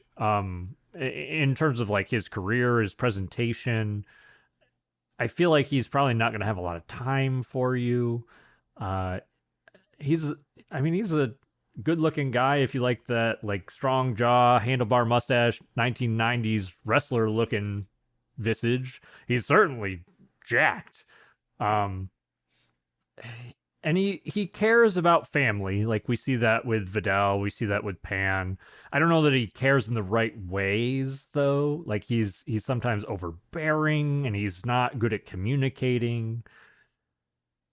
He's not evil, right? Like that's the big thing is he's more caught up in his own world than he is an evil person. He's not going to do anything to actively hurt people, but he's definitely the type who's just like, "Oh shoot, I forgot your thing was tonight. I booked plans. Like sorry." And I feel like that would happen a bunch. If he would just let go of his fame ambitions and all that stuff, I think he would be a great person, but he can't. And I think he's always going to be at odds with that. And I'm just going to have to, like, he's hardly ever going to show up at my soccer games and it's going to be horrible. And I don't want that. So for him, I think that puts him kind of low. Yeah. And I actually think it puts him... Ooh. Yeah, I think he is worse than Goku and Vegeta. And I say that because I feel like he also is the type who might not fully tell you the truth. Yeah. Because he's afraid of like that response. He doesn't have the backbone to do it. So I think he's just below Vegeta in my opinion. Because I think he's more off. Oh man. Yeah. I'm trying to figure out if he's worse than Captain Ginyu or not. It's tricky. Yeah. He might I was thinking the same. I could see Captain Ginyu having that like sense of duty to do what he needs to for his family, even if it is all for vain reasons. I feel like he would be like, if he says he's showing up to your soccer game, he will wrap up that special mission in time so that way he makes it to it. It's a good point. Yeah, I was placing him in C in my head. I kind of had him about the same spot. Ginyu was like the X factor there, where I'm like, I'm not sure which side of Ginyu it should be, but you make a good point. Ginyu's probably more reliable, honestly. Yeah, so that's why I think he's actually below there. And we're not rating how evil or good characters are, we're rating their dateability. And I think Captain Ginyu is more dateable than Mr. Satan. That's right. Get that horny action on there. Speaking of horny action, we got King Yemma. Oh man. Man, if you're into tall boys, he definitely takes the cake. That is a big motherfucker. Look at that beard. Yeah, that's a pretty epic beard. I mean, he's King Yemma, man. That is a very hardworking man. That is a very big man. That is a lot of man. I don't think I've ever seen him do anything other than his job. So I don't know if he ever leaves work. I don't know if you could actually have a relationship with this man. It's a fair point. Yeah, I don't know that he ever clocks out. So that's a huge negative there. Like you're like, hey, let's go on a date. He's like, no, I'm working 24/7. I've got a double that I'm working, so I'll be working for the next 100 years. I'm guessing his shifts, whatever he is, their shifts are in like years at a time. Yeah, that's probably true. He's also got a bit of a temper on him. I mean, he's admittedly he probably needs to for his work, but we mostly see him like yelling and putting the smackdown on souls that need to go to hell. Yeah, there's not a lot of positives in terms of dating him. I don't think there's a lot to even really talk about with his character, but I think he'd probably be in D tier somewhere. What do you think? Yeah, I think it would be. Oh man, I think he'd be top of D tier just because it's all situational for me, right? It's all he never has time to get off of work. He's not necessarily an evil person, but he's kind of boisterous and assertive, and that's not great when you hardly get any time to interact with him. So yeah, I think it'd be top of D tier. I don't think he's like the other guys that are going to be like talking trash behind your back and stuff like that. He's not going to be actively sabotaging you, but he's just not going to have time for you. He's a working man. Yeah, I would totally agree. Speaking of working men or not working men, now we've got TN. What do you think about TN, Dayton? Oh man, I think you could do a lot with an extra set of arms. TN is a character who's gone through a lot of growth, right? He's somebody who struggled with his internal evil and overcame it and actually became a pretty decent guy. He's hardworking. The big thing with TN that's going to hold him down for me is that I feel like he has no real personality, or at least not much. It's going to be kind of a boring, dry relationship. I think he'd be a good guy. I think he'd be great. But at the same time, he's not going to make me laugh very often. He's not going to have he's not going to be able to hold a conversation, which is going to be weird, especially somebody you're going to be spending hours and hours with. You've got to be able to have a conversation with them. Otherwise, it kind of doesn't matter that you're a great guy. I'm bored. I'm bored, TN. You got to entertain me a little bit. You have to lift your end of the conversational couch. Yeah, he's reliable. He's straightforward. He's honest. He's hardworking. But he's boring. To be frank, he's not going to be fun. He's not going to be cracking jokes. He also spends a lot of times like in the mountains meditating or running his martial arts studio and stuff. So he's kind of got his own thing going on too. We almost never see him make time for a relationship, right? And that could be a big problem. So yeah, even though he's a good guy and he's reliable, it would be hard for me to rate him very high, admittedly. Yeah, the flip side though is that if you were to hypothetically, because that's this whole thing, get in a relationship with him, I don't think he would really do anything to piss you off. It also seems right. like he's not going to other planets and spending years training and stuff like that. So he would at least kind of be around. So in my gut, I feel like he's somewhere near Goku and Vegeta, but he might be a little bit better than them in my opinion, because I feel like if he were to enter that relationship, you at least make an effort to make it work. And so I think he'd be better than Goku and Vegeta, who I think actively don't care about anything other than getting stronger. I don't think Tien has that same drive that they have. That's kind of destructive towards relationships. At least not to the same degree. Yeah, I would mostly agree to that. I think that Tien's not the only thing that I would say counter to that is that Tien doesn't strike me as the type of person who is interested in a family, whereas Goku and Vegeta are at least in some capacity. But I still agree with you. I think that Tien's just a very reliable, honest, straightforward person, and I think that for me, I think that would probably place him like in C, but above Goku and Vegeta. What do you think? That's kind of where I was thinking. But I mean, there's even an argument at putting him at the bottom of C tier because it's like, well, he's so adverse to having a relationship that would he even want to stay in that relationship? It's really complicated with him. It's a fair point too. We'll have to Yeah, add like an extra tier of like does not want to date, not interested. maybe. Yeah, we'll stick him here and see for the time being. But yeah, I get what you mean. He's tricky. Like at least he's accessible, available. Um, I mean, he's not like Goku decided to like abandon his family for 5 years to go raise some kid in another continent. exactly. Yeah, at least you can find Tien, and if you need to ask him or tell him something. I mean, this is Uh, this is how low the bar is to get into C tier. Yeah, it's not a high bar, that's for sure.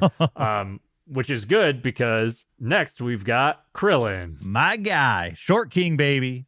Short King. Man, What do you think about Krillin? Krillin's interesting because we watched his character grow quite a lot through Dragon Ball, where when he was younger, he was a very not very, but fairly dishonest, manipulative, like kind of a jackass when he was younger.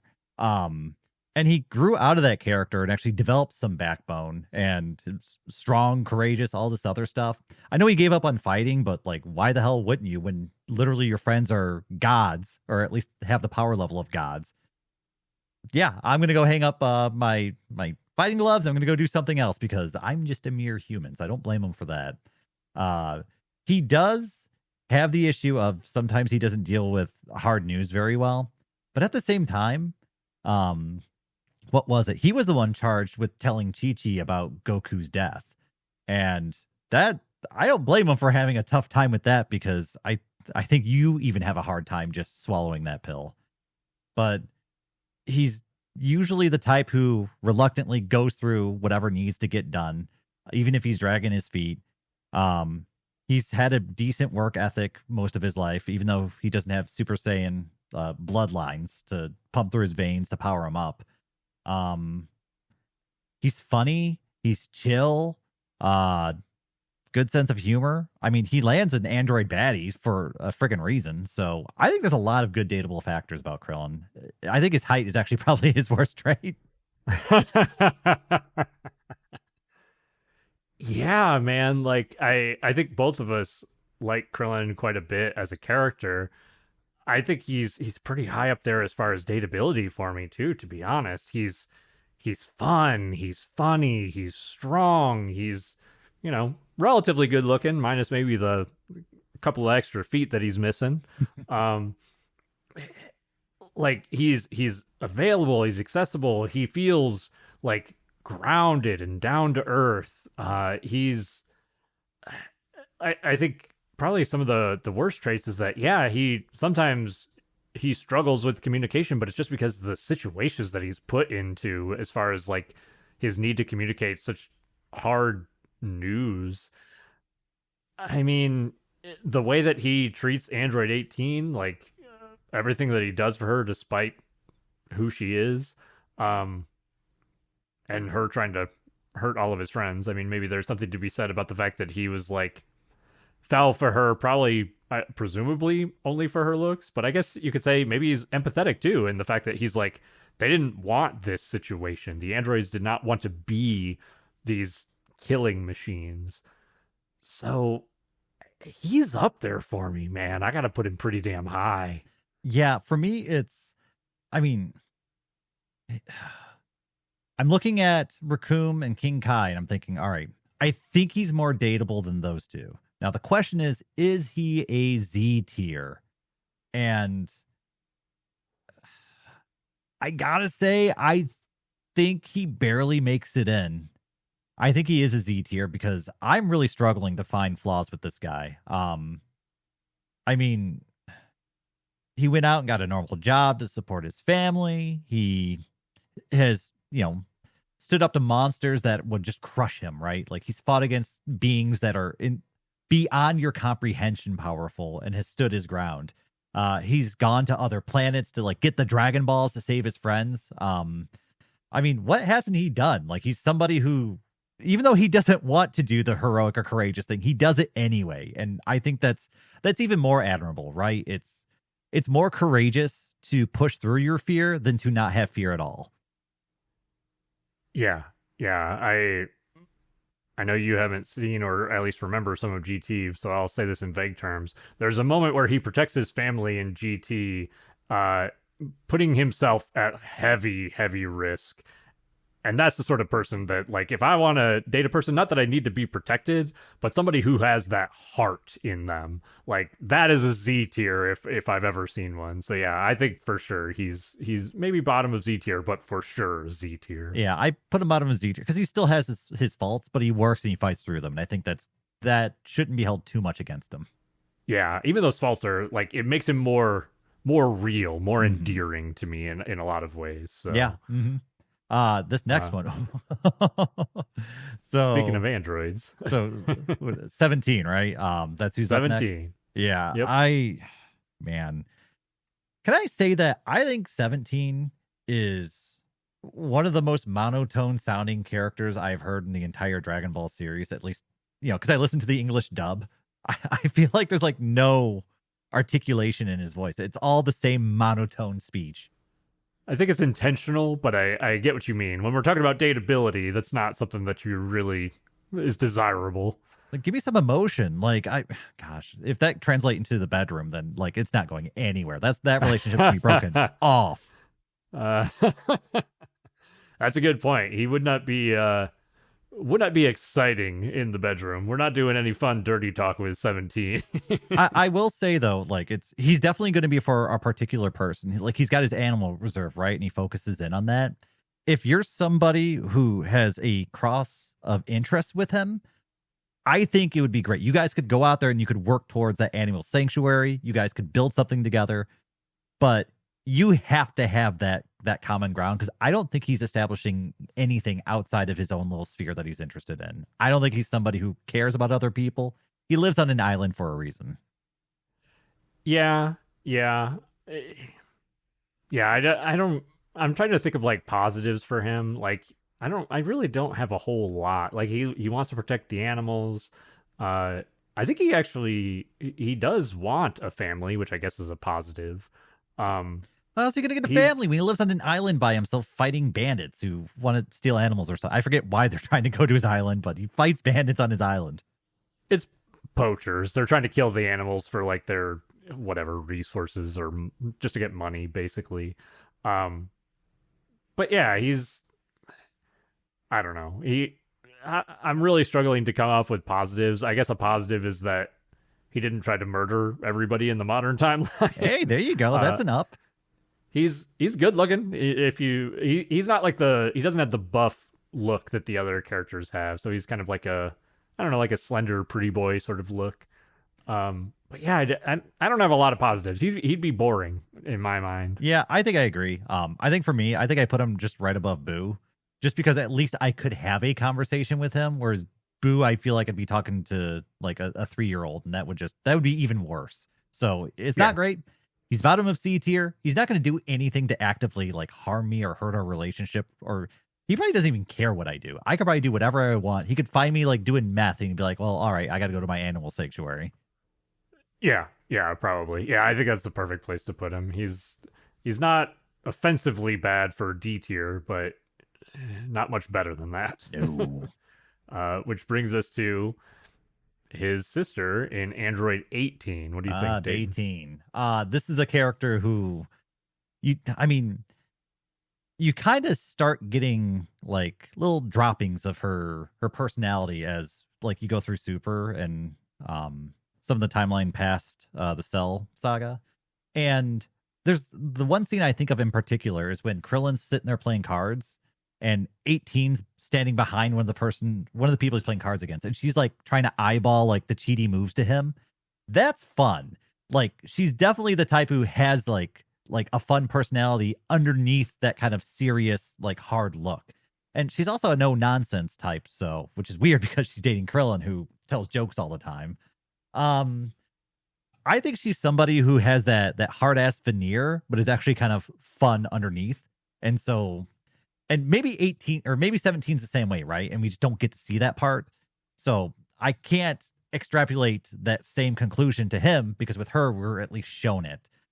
And so she's a cute blonde. She's got a fun personality with a kind of hard surface. As far as downsides go, I don't know what her hobbies are because she's a robot that came out of some guy's basement. Um, so it's hard for me to say like based off of what I've seen, I still don't feel like I know her super well. So I don't know her ups and downs terribly deep because we haven't had like an 18 arc, right? We haven't really delved too far into her personality. So there's a lot of gray that I just am kind of filling in with my head. Because I could also see her, I don't know, maybe being.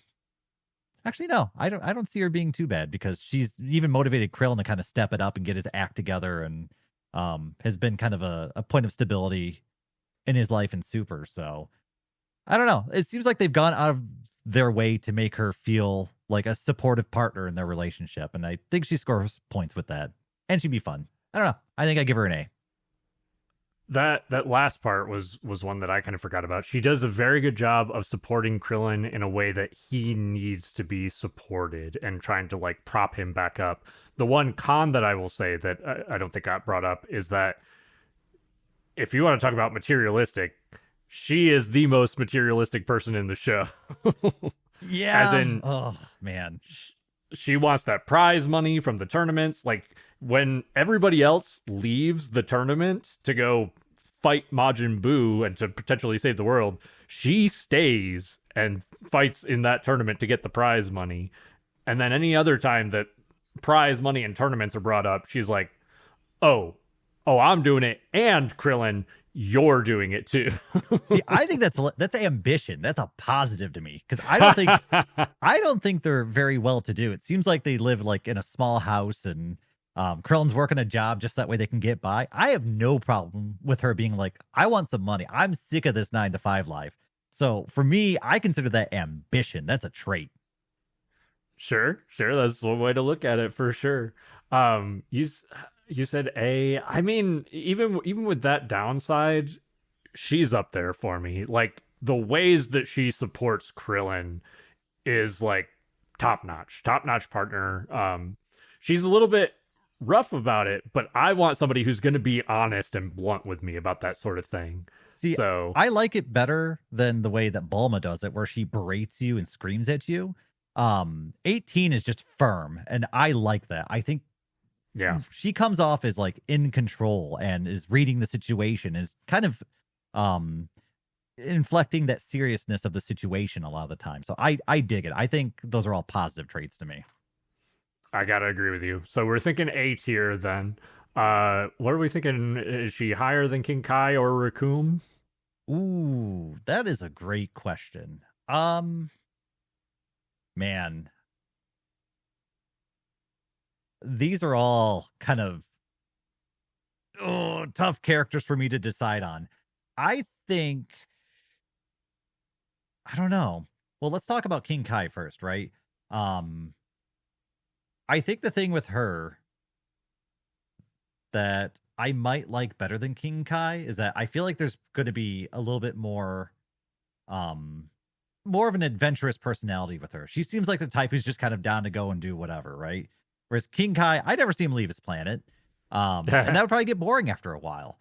So just for the sake of being able to travel the universe and do things, because I never see King Kai do it really.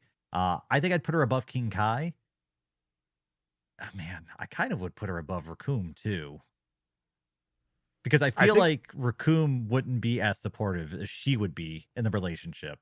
I would respect Raccoon's honesty, but I don't know how much effort he's going to put into helping you out. So I think I'd put her above Raccoon. I think I'd put her right there. I think so too. I think actually your point about the way that she supports Krillin was the clincher for me in that we don't get to see that in many characters in Dragon Ball, period. And the way that she does it, I like a lot. It's like I said, a little harsh, but I like that sort of blunt directness So yeah, I think she's top of A for sure. I think Bayteen top of A tier, Krillin bottom of Z tier. So they're handing that. That is a healthy relationship right there. It might be one of the best relationships in Dragon Ball, I would say. Speaking of people who have absolutely no relationships, let's go to Jiren. Oh my gosh. Okay, so the character with the deepest pool of techniques we've seen in Dragon Ball. I I don't know how to feel about this character, right? He seems like he's such a monotone character where strength is everything. It's like, okay, well, that's great, but can you hold a conversation? No, that ain't going to keep me warm at night. You're busy out there training. Jiren is somebody who's so hyper focused on his one thing that I think you just get lost in it. And like, I don't know, you're just not even there. You're not a facet in his mind. You're just somebody who happens to be the next thing until he's on to the next thing. I don't think Jiren would be a great partner. I think it'd be a little bit too self-absorbed, too focused on his own journey to even care about you or your involvement in his journey. I think just to add to that, he specifically doesn't even consider people like Topo his friends because he thinks that that's a weakness. And Topo, really obviously cares about Jiren and tries to like present that relationship as like a friendship, but also understands that Jiren doesn't really want that. So Topo's a good guy. He honors that. But yeah, Jiren doesn't care about the people who are close to him in his life. Like I don't have a ton to say about him, honestly. He's boring. He doesn't care about people around him. He's an easy D tier for me. Yeah, I think he is D tier. I maybe in the future, if we see Jiren again, that might change because it seems like Goku may have left an impression on him about the power of friendship, but we don't know that, and we're not there yet. So we have to judge him based off of his selfish, uncaring personality that he's had throughout Super. And I think he goes for me. Probably just under King Yama is where I'm feeling. That sounds about right because while power is like his thing, he's also part of the Pride Troopers. They're trying to do the right thing. So Yeah, I mean, I'm wondering though, do I even put him below Jace? Because Jace at least is kind of funny. ooh, ooh, yeah, you've convinced me. So they're both not going to be great to you, but at least the one makes you laugh a little. And Jace still is like Jace is a great one night stand, man. Like That counts for something. I don't think, man, Jiren would make love so selfishly. I don't even think he does. He probably thinks it's a waste of his time. Oh, we got one or two characters next. Debatable. We're looking at Launch, which I have the blonde Launch for the picture, but we're talking the whole package. Yeah, so you got this character, right? On 1 minute, she's this really sweet, innocent, like caring, very domestic person who is, caring about you and looking after your needs. And then the next second, she's got a gun out and she's blasting at you and she's wondering why you're there and talking all this trash to you. So you're kind of cutting it down the middle with this dual personality thing, right? It's all right. What do I actually get with this? And what are you looking for either, right? Like, because it might be one of those things where if you're someone who's into adventure and wants to go out and do rough and tumble things, maybe the blonde one's kind of more up your alley than the blue, or is it blue? I don't know. I'm blue purple colorblind. Yeah. Yeah. So yeah, the blue Launch might be good if you just want that nice typical like domestic home life. But at the same time, let's just say I just had her. She's very sweet, but I do want a little bit of edge to my partner, right? Like I do want a little bit rough and tumble. That might actually be kind of even though she'd be very sweet and kind and awesome, it might get boring after a little while. I kind of want a little bit more pizzazz. But at the same time, that blonde might be too much pizzazz for me. It might really drag everything down. So I feel like for me, I'm getting too much of one and not enough of the other, no matter which way I'm looking at it. I'm in the same boat. She's like the two opposite ends of the spectrum, and I want something that falls somewhere in the middle. And getting those two extremes does not create a good medium in between. Um, so I want somebody that I can joke and laugh with, which I don't really feel like Blue Launch is that. Even though she is very very caring, and she'll do all the chores or cooking or whatever for you. I also don't want to get shot. Not feeling Wow, good bold about that. statement.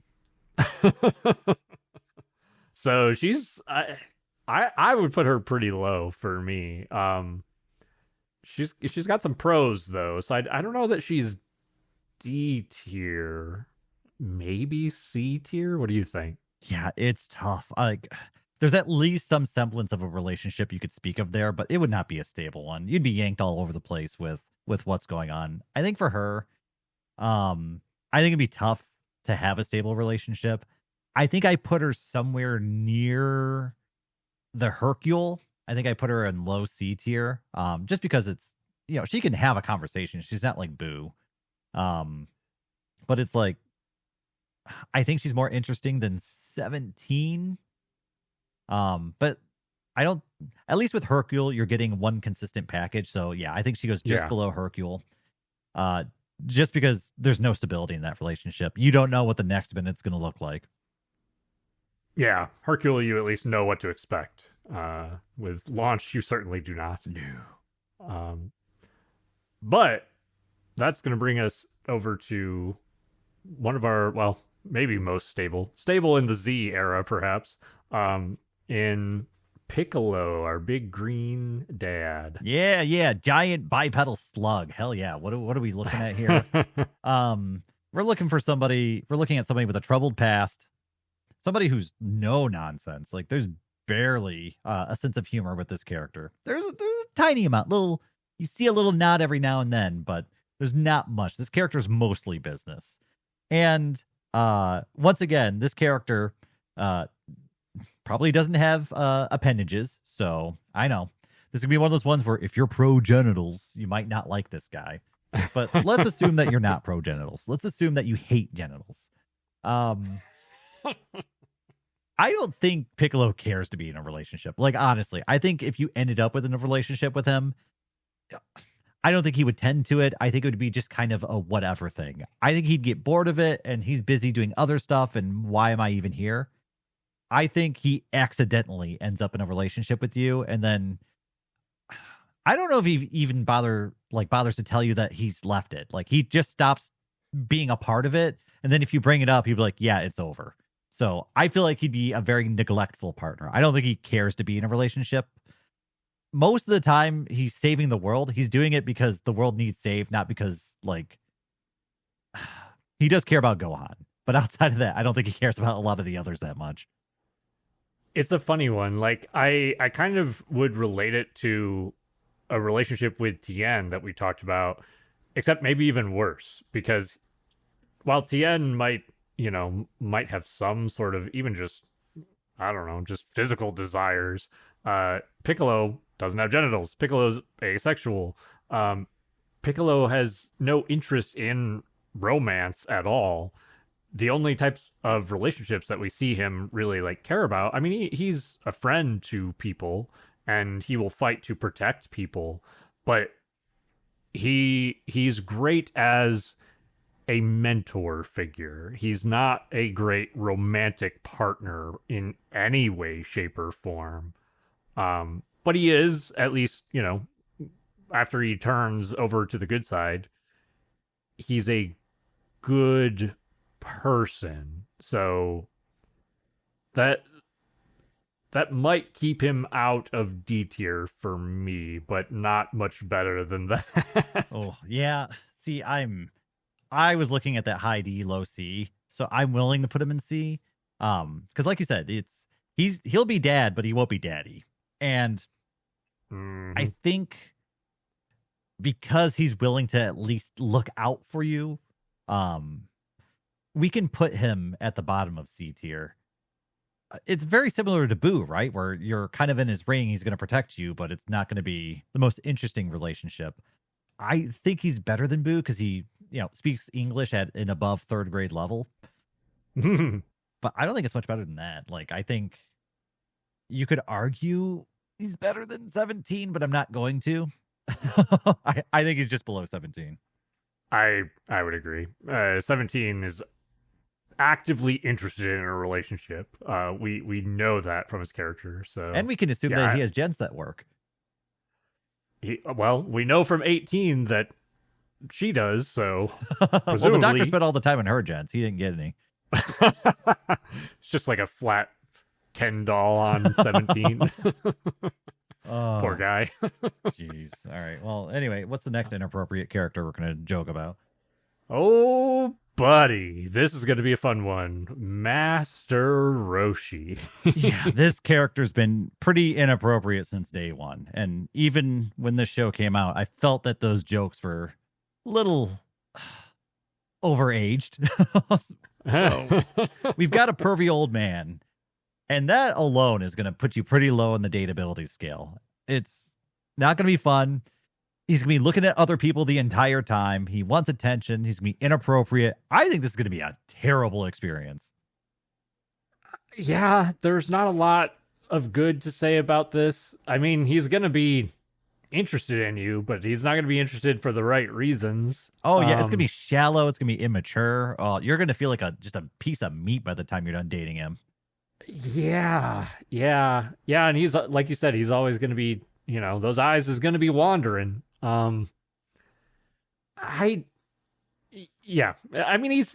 I guess he's fun or funny, kind of. And he can teach you some cool tricks. He's also 300 years old. That does play in, but that super body though, right? That muscle form, come on, it's got to count for something. That doesn't look all that bad. I mean, yeah, if he can switch over to muscle daddy Roshi form, I mean, that's not bad. I think it's man, I think this relationship gets on your nerves pretty quickly. I think you exit this relationship about as quickly as you walked into it.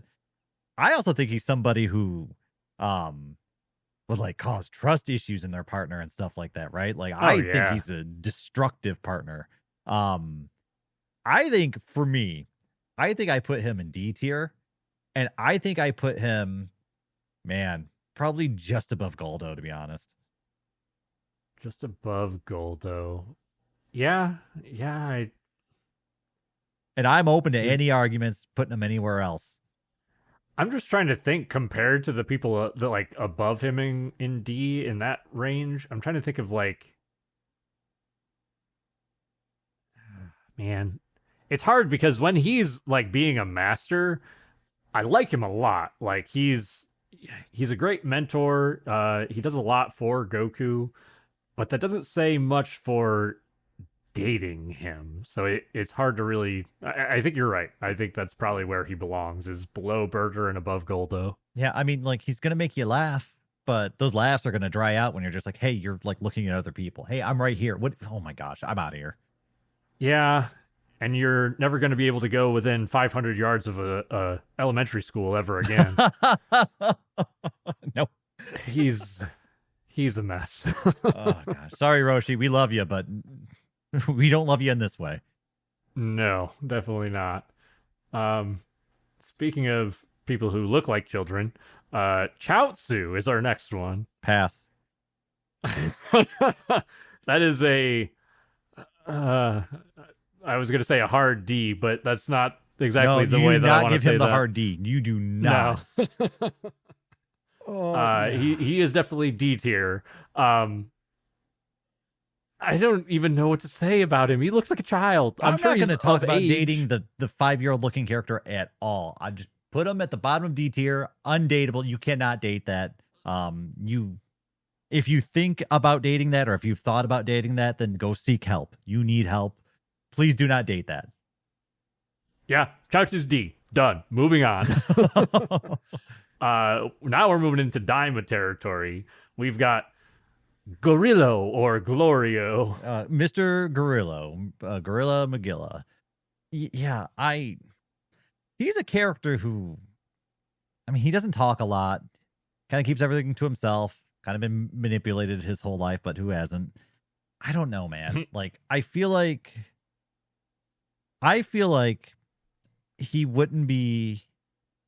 I don't know. It's so weird because the way Daima wrapped up his story arc, I still don't really understand his character. So I'm kind of confused about him because it seems like all the bad things he theoretically should have been doing weren't really his decision. It was kind of like paying back a debt. So he's kind of being manipulated. But it seems like he's probably a decent guy at the end of the day. But he also has the personality of a doorknob. And that kind of draws that back. So he cares about kids. That's a plus. There's a lot of back and forth on this guy, right? Like there are things in both columns, good and bad with him. Nothing stands out a lot. I want to put this guy just like right in the middle of C tier. He's somewhere in C tier for sure. Like there's personality is kind of bland. He's not going to be fun. He's not going to be joking with you. That's for sure. I don't really get any sort of impression that he would be interested in a romantic relationship. I don't know. He's a handsome blue demon looking guy, I guess. He's got that going for him. But yeah, he's somewhere in the middle of C tier. I think I'd put him above Launch, maybe. Yeah, at least he's stable. You know what you're getting with him. Yeah. You think between Launch and Mr. Satan? Yeah, that looks good to me. We still don't know the full extent of his character. We know he probably cares about kids. That's something. That's a plus to work with. But he doesn't have much personality. He doesn't really do much or say much. And in fact, a big part of his character was staying around quietly watching people. Yeah, 100%. And then I think the only other Daima character we have on this list, and that's Dr. Arinsu. I love her. She's incredible. She's hot. She's smart. She's driven and ambitious. She manipulates people. Okay, whatever. Who hasn't? I'm not going to hold that against her. I only have positive things to say about this character, but she would definitely manipulate you to get stuff for herself, though. Like, she would use you up to get what she wanted. But I think for however long that lasted, I'd be okay with it. Yeah, man. I'm willing to ride this ride until the end, until I get fucking thrown off. I mean, she's smart. She knows how to use magic. She's ambitious. She is capital HOT hot. She is a smoker, though. She is. Good point. She is a smoker. And she, wants to take over the demon realm and make problems for the rest of the universe. I don't know, though, man. She's pretty high up there for me. I'm not just gonna lie. Like, I'm kind of okay with this. This might be one of those, like, I'll look past all the crazy because of what I'm getting with the package. But like, oh man, I think this character, for me, I'm looking at probably bottom of A tier. Yeah, I would agree with that. And I think she has to go there because I do think that she eats up her partners and spits them out. Like, she is the type who's like, you're getting some of what you want, but she's getting everything she wants, and you might end up poor by the time you get out of that relationship. Like, she's not paying for a single meal. Oh yeah. She's definitely gonna suck you dry, but it's gonna be a fun time while you're. It's the apt way to put it. Yeah, it's gonna be a fun ride one way or the other. But she's, buddy, you're looking at a 10 hot and a 10 crazy there. And the thing is like, she's smart. She could probably hold a conversation at least. Like, I think it would be interesting for a while. I think it'd be fun for a while. But I do think you hit a point though where you're just like, all right, like, it's time to get off this ride. Yeah, for sure. I don't even know how to segue this next one. Mr. Popo. Gosh. Oh man, Mr. Popo. He can show you the world. He can take you on that magic carpet ride, right? He's probably also a history buff, I would imagine. He seems to always kind of know stuff about the world, which is kind of cool. If you're somebody who is a little bit more laid back and maybe likes like talking about history of the world and just having chill, relaxing conversations, I bet you he would be a fantastic partner. there's all kinds of different strokes for different folks. I'm not particularly one of those people, but I've met people like that. So there's definitely a type that I think would have a awesome relationship with him. On the flip side, I feel like if the lights were off, all you would see would be these giant eyeballs and red lips floating in the air, and that might freak me the hell out. Yeah, he's just got a weird look about him in the way that he's drawn and everything. He's also kind of, I don't know that cowardly is quite the right word, but when shit hits the fan, he gets scared, and he's not a confident person in that way. But yeah, gosh, who knows what kind of knowledge and adventures and history this guy has underneath that hat of his. Like you said, there's the right type of person for him that would just have a great relationship with him. I want somebody who's going to be a little bit more fun and funny than Popo, I think, would be. But I can't say that I would rank him low either. I feel like he's like middle of the pack somewhere. Yeah, I think he would put effort into keeping the relationship going, and you'd be able to have good conversations with him. I mean, it's all those when push come to shove moments that I think really like pull him back. He's a little bit too timid for my liking. But that's not necessarily a bad thing all the time. You might not want somebody who has a strong personality 100% of the time for the 1% of the time you need that. So I'm not going to knock him down too much for that. I think he's B tier is what I'm feeling. And I don't know where exactly in B tier he is. He might be, for me, honestly, he might be the top of B tier for me because his personality flaws are actually not like that terrible, right? It's not like Yamcha, who maybe was disloyal and likes to get the attention, is doing stuff that would annoy you. With Mr. Popo, you just need to understand that you're wearing the pants in that relationship. And if you're fine with that, then cool. He'll be great. Like, there's really not that big of a problem with him. I gotta agree. Yeah, I was thinking B tier. Because yeah, his downsides are not, they truly wouldn't be downsides for everyone. Mm-hmm. He's maybe not my cup of tea, but other people might like him quite a bit. Yeah, Mr. Popo's out there for somebody, all right, and he's gonna be a great partner. Like, so he's not gonna be an A tier for me, but I think he's better than the caliber of people we have in C tier. Oh yeah, easily. Which is gonna move us on to totally different vibe here in Videl. What do you think, Dayton? I don't know. I kind of mentioned it earlier. Are we going with Videl from the Boo arc, or are we going with Dragon Ball Super domesticated housewife Videl? Because I feel like we have two different characters.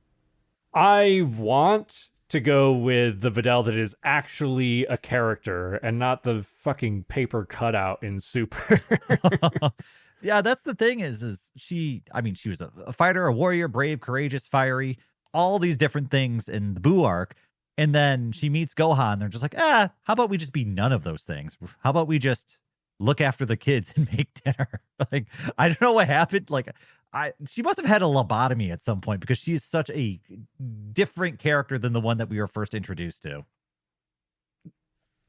There are a lot of flaws in Super. The treatment that Videl got in Super might be one of my biggest problems with Super. Yeah, like, she's a very different character in that series. Yeah, what an incredible character and introduction for a character in the Boo arc for Videl to just turn into housewife with no personality. So I if you're okay with it, Dayton, I would prefer to more rate her on what she is like in the Boo arc because she's basically not a character in Super. Okay, yeah, then okay, there's a lot going on with Videl in the Boo arc, right?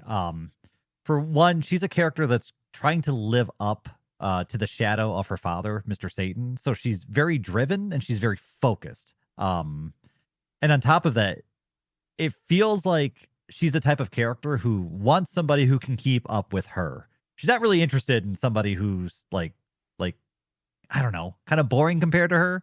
Like she doesn't seem like the type that's going to date down very well. That's an interesting point. Um, yeah, she's got a very strong personality, and I it's funny because I think she needs somebody that can keep up with that. Whether it be in like, I mean, like Gohan, obviously. Gohan's not like, I don't know that he's a strong personality. He's kind of like, really in his everyday, he's kind of meek, but he is strong as hell and he's got a lot of heart. Oh, if Gohan So didn't have superpowers and wasn't like super like unnaturally strong from alien blood, I don't think those two stay together. yeah, or at least I think it's more that I don't think they get together in the first Yeah, place. yeah, that's what I meant. Yeah. Like, because I think that they are a really good match once they figure out like who they are together as people. But I don't think that Videl would have given Gohan the time of day otherwise. No, like, oh, so you're the person that actually saved the world? Now I'll marry you. Like, I don't think you need to be somebody who's ambitious and driven, and she's going to match that, and she's going to work with you. So you have to have that kind of personality type that matches with her, and then I think it's a great relationship because I think she pushes you, you push her, and you go far in life. But if you're like the type who, wants to go home and, after a hard day's work, just make dinner and sit on the couch, she's not going to do that. Are you kidding? That's boring. Yeah, get out there and get it.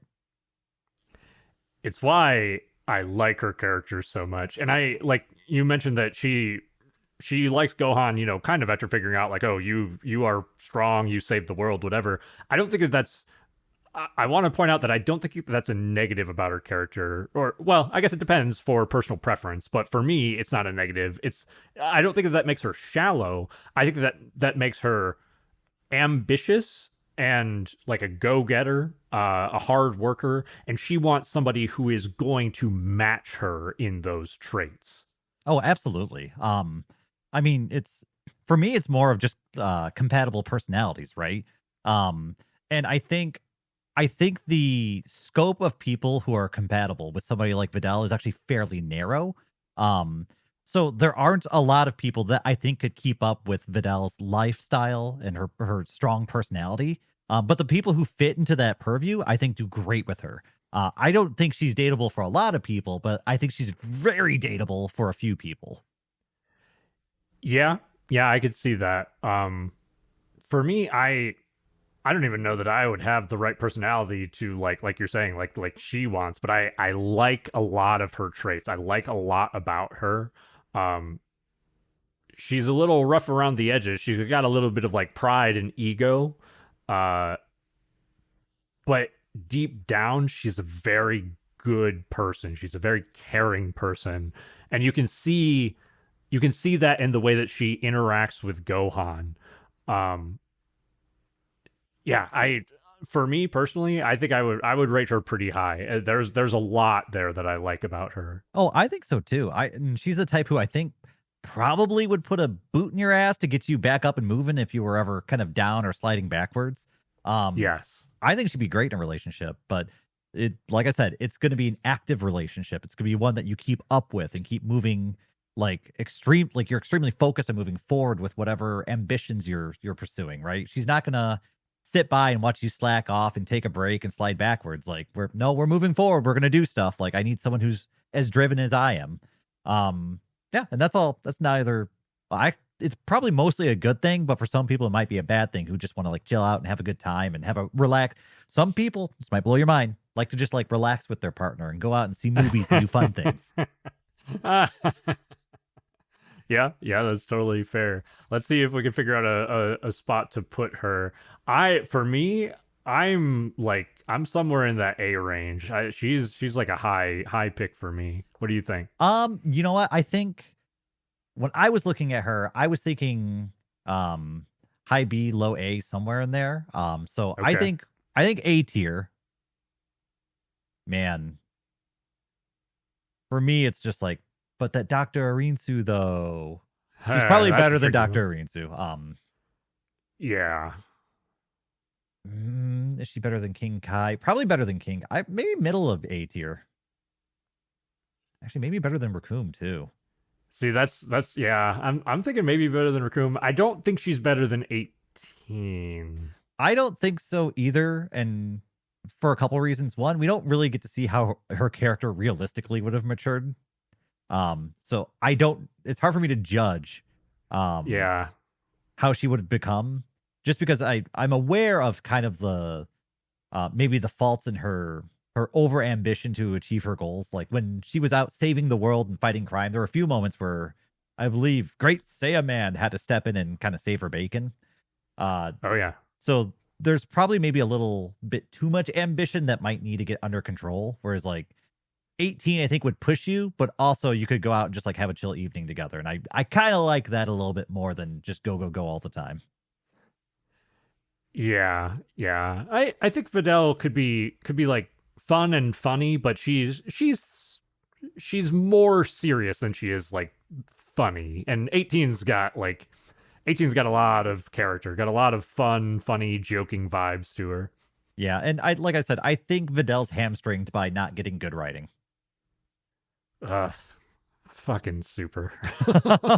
So I think that's a good spot for her. I wouldn't feel comfortable putting her any higher because yeah, we just get basically high school level knowledge of her. So it would have been nice to have given her a story arc.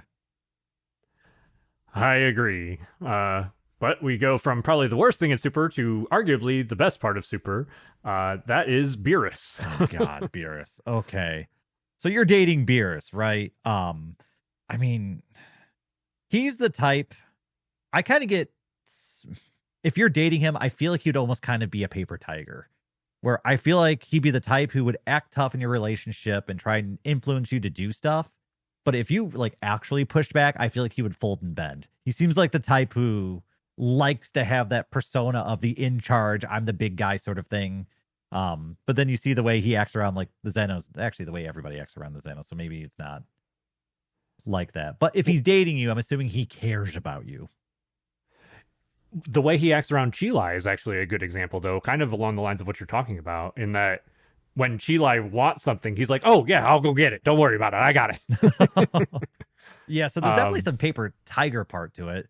But it doesn't seem like he has that same want for attention that, say, like Yamcha has, right? Like, I feel like he's the type who maybe when he's in his relationship, he might tamp it down a little bit more. He doesn't seem like he's actively searching for that kind of attention.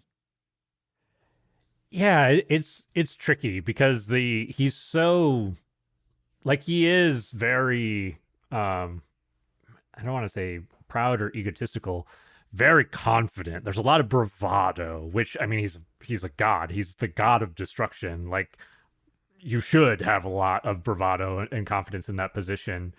But then like Chilai, that's like the only instance that I can think of where he's like whipped is not the right word. He's just he's almost like subservient because he likes somebody. And I don't know if like changing so drastically for somebody that you like, I don't know that that's a good thing. I don't think that I like that about his character. Yeah, that might get annoying. But hey, on the flip side though, it's pretty cool when you introduce him, right? Like, oh yeah, this is my boyfriend. He's the god of destruction. Like that's pretty cool. That's a nice title to be able to throw out there. Yeah. I mean, you're not wrong. That's definitely a plus. You also got to be into cats, man. Yeah, just saying. That's probably the biggest thing. Is I like cats as much as the next guy, but man, I'm not into it that much. Also, he's kind of like I don't know. He's all skin and bones. He's pretty thin. Yeah, you're right. Yeah. I don't know. He's a weird one to place. Admittedly, I guess most of the things that I've said have not been positive. So, but at the same time, I feel like he's gonna be like he's interested in a relationship. Like he liked Chilai, at the very least was attracted to her, and is willing to like put in the work, I suppose, or put in effort. So that's better than some of the people we got in C tier, I'm gonna say. Yeah, it is. But you brought up the fact that he's a cat, and now I can't get over the fact that you have to make out with a cat. And that's like a deal breaker for me, right? Like, I don't know. Like at least Chilai is like, okay, you're like a human, but you're green. I can get over that. but you're a friggin' cat, man. Like, I don't know. I think that's a deal breaker for me. So all the other stuff raises him above D tier, but I don't know like how far above C tier I could give somebody like Beerus because he's a friggin' cat. I don't think I can put him below Majin Buu or Piccolo, I gotta say. No. I think he's better than Majin Buu or Piccolo. I mean, he's tough. He's like, at least probably busy day at work, blowing up planets all day. Like, probably comes home in a bad mood. Yeah, that's true. I think I put him above 17. And I just say that because at least there's a personality there to speak of.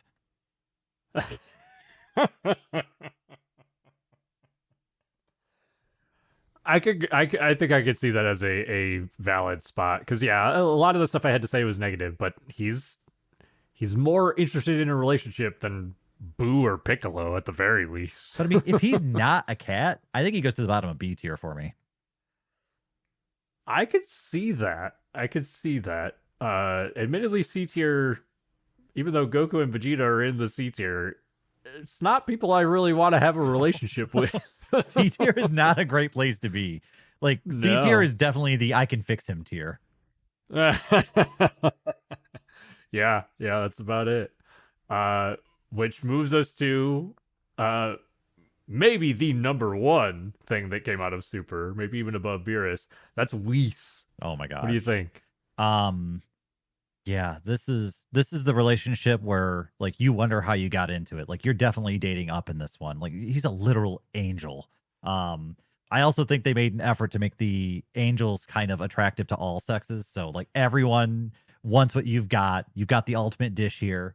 I mean, he's polite, he's kind, he's funny, he's gonna go out and eat with you. The only thing that wouldn't work with me with this guy is that I'm more of a get my hands dirty kind of guy. Just the jobs I've worked, the way I play, all that stuff.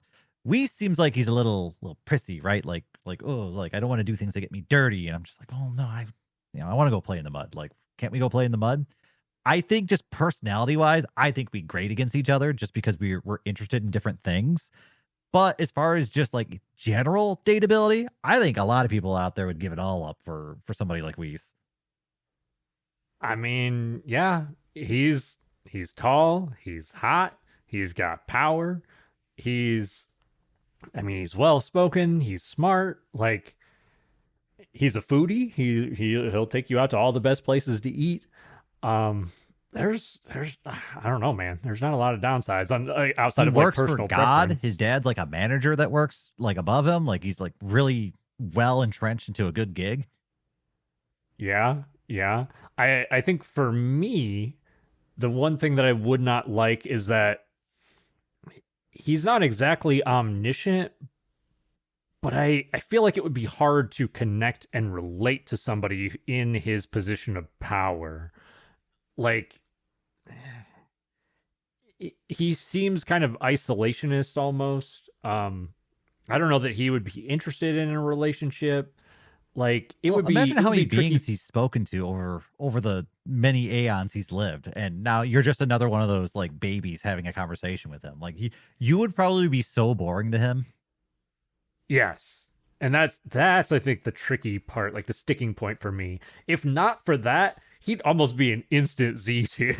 Yeah, I mean, he's got to be up there because of all the plus. It's almost like he's almost like too good for you. Like, it doesn't matter who you are, he's too good for you. That's almost the problem, right? Like, man. And then there's, I guess the other thing is that we don't ever see him. We see him as he's a very good mentor, but we never see him, like, we don't get any moments like 18 out of him, like him supporting somebody in that role. Admittedly, most of these characters, we don't get that. No. But I mean, he does like, try and keep Beerus on the right path, and he does kind of poke fun at some of the things that Beerus does. So he does there is some fun to his personality. He's not boring like some of the other characters. He is fun. He's got some sass to him, and I like that sass. So he's got to be high, right? Like, I'm thinking maybe A. I think it's A. I think I put him at the bottom of A because I do feel like that rift is always going to be there of like you're an immortal being, And I don't know. Like I struggle to relate to you. It's going to be weird. Like you're definitely a trophy partner. You're something that I can show off, and everyone's going to be proud of what I bagged. But at the same time, you might also start getting kind of envious of that attention because he's definitely the winner in that relationship, and there's no hiding that. Yes. Yeah. I 100% agree. So that he is in the too good for everyone tier. Yeah, I know. It's like you're too good. I'm going to take points off. Yeah, basically. All right. Next, we've got an interesting one, and we've saved some of our best ones for last year, but we have Shenron the Eternal Dragon. I saw that picture and there's like, I don't even know how to rate this. It's a freaking immortal dragon. I mean the voice in that guy, oh man, like the pipes in that monster is enough to make my knees tremble. But I mean, he's the type of partner that shows up for 5 minutes and then, flies off for 6 months and then he's hardly around. Like I don't know, he's like a 5-minute hero, and I don't think a lot of people appreciate that. But I mean, he can grant your every wish, and that means a lot in a relationship. It's a big plus. I mean, I'm just gonna say it. You get to put that feather in your cap of I got to fuck a dragon.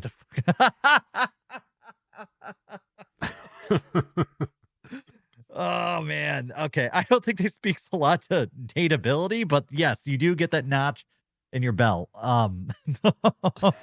Speak now.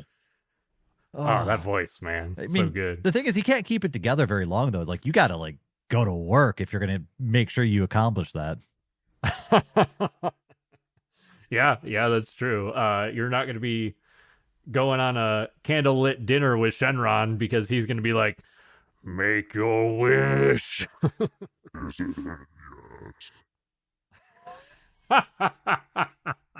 Yeah, it's I mean, I never thought about it that way, but yes, that is definitely something you can brag about. That's a body you can show off.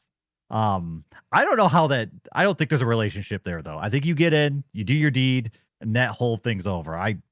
Listen, I love you, Shenron. I appreciate you, but I think he's got to be a D tier. He's somewhere. I'm gonna put it this way. He's somewhere in the same category as Jace for me. Like, yeah, I think you're right. I mean, probably Jace will make you laugh. Put him just under Jace. He's more interesting than Jiren, though. So that was a low bar, but yes, I agree. So Shenron above, between Jiren and Jace on D tier.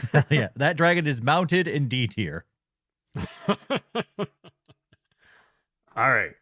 Last two are fun pairing here.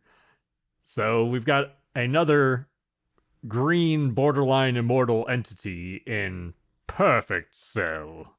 Okay, so I know there's the obvious. He's only going to think about himself in that relationship, right? Like it's you guys are going to go to bedroom time, and he's going to have you strap a mirror to your face, and it's going to be about him. But I'm gonna pitch something different to you. I'm gonna make the case for Cell. He would only date you if he also thought you were perfect or close to perfect. Ooh, that's a good point. So just by entering that relationship, I think he thinks a lot of you, because he wouldn't be caught dead with somebody who would take away from his perfect personality, right? And so he might actually respect you because he views you as somebody who's worthy of being in his presence. That's a good point. I wouldn't mind getting into that relationship just for him to be like, you are the perfect partner, and this is the perfect relationship. I mean, unfortunately, he would have a lot of the same problems that Frieza had of, well, he would determine what you would and would not be allowed to do, what activities you would take in, what you can eat, where you sleep, like, because all that has to be perfect under his supervision. So there's a lot of downsides, but it's not all bad. He thinks you're nice. There's also some baggage that we got to talk about. This bitch got 7 kids. He did have 7 kids, man. He did, yeah. Oh, I mean, thankfully, Gohan took care of that little problem, so the child support shouldn't be an issue. But I mean, on the bright side, like if you want to have kids, he can deal with the the fun of pushing them out. Like you can just skip that whole ordeal. So there's something with that. And you can have the exact number you want. You don't have to guess. You know what they're going to look like. They're all going to have his beautiful little face, and definitely none of yours. That's true. But at the end of the day, I think he would basically be Frieza. About everything I said about Frieza, I think I could roughly apply to Cell. Pretty close. There's a few more positives that we kind of discussed. I think so. I also think that he would have a little bit more he would have more personality, I think, like more personality to play off of. But also I confuse DBZ Abridged Cell with normal Cell constantly. I do too. I still think even standard Cell though is a little bit more fun than Frieza. Like Frieza to me gets like a little bit more easily angry, I guess. I mean Cell does too, but well, there's like this vindictive side to Frieza, right? Like this evil, torturous side that's just like I don't want that. Like I don't think Cell has that. I think Cell just cares about perfection in himself. Yeah, I would agree. Where are we thinking? I think above Frieza. Do you think above Guldo or Roshi? I think above Roshi. Cell, if he said he was going to do something, he would do it. Like he would not forget anything. He would also not be as immature as Roshi either. That's a really good point. I don't think that Cell is a liar. I think that he's very straightforward and upfront.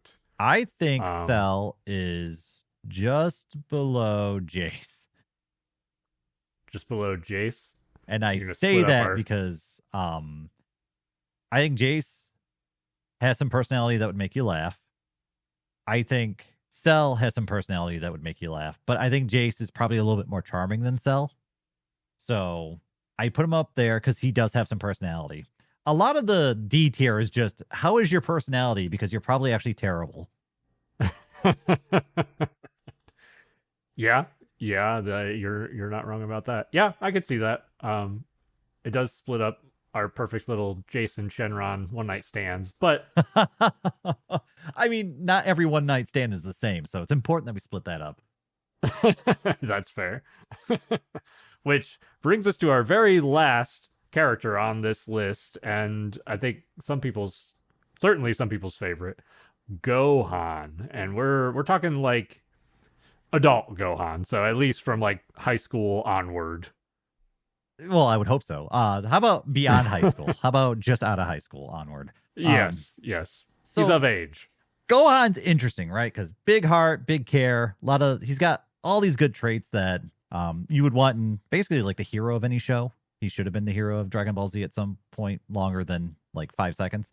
But yeah, I think there isn't a lot of like actual flaws with Gohan. He's not gonna like go out and do crap behind your back, and he's not a bad person.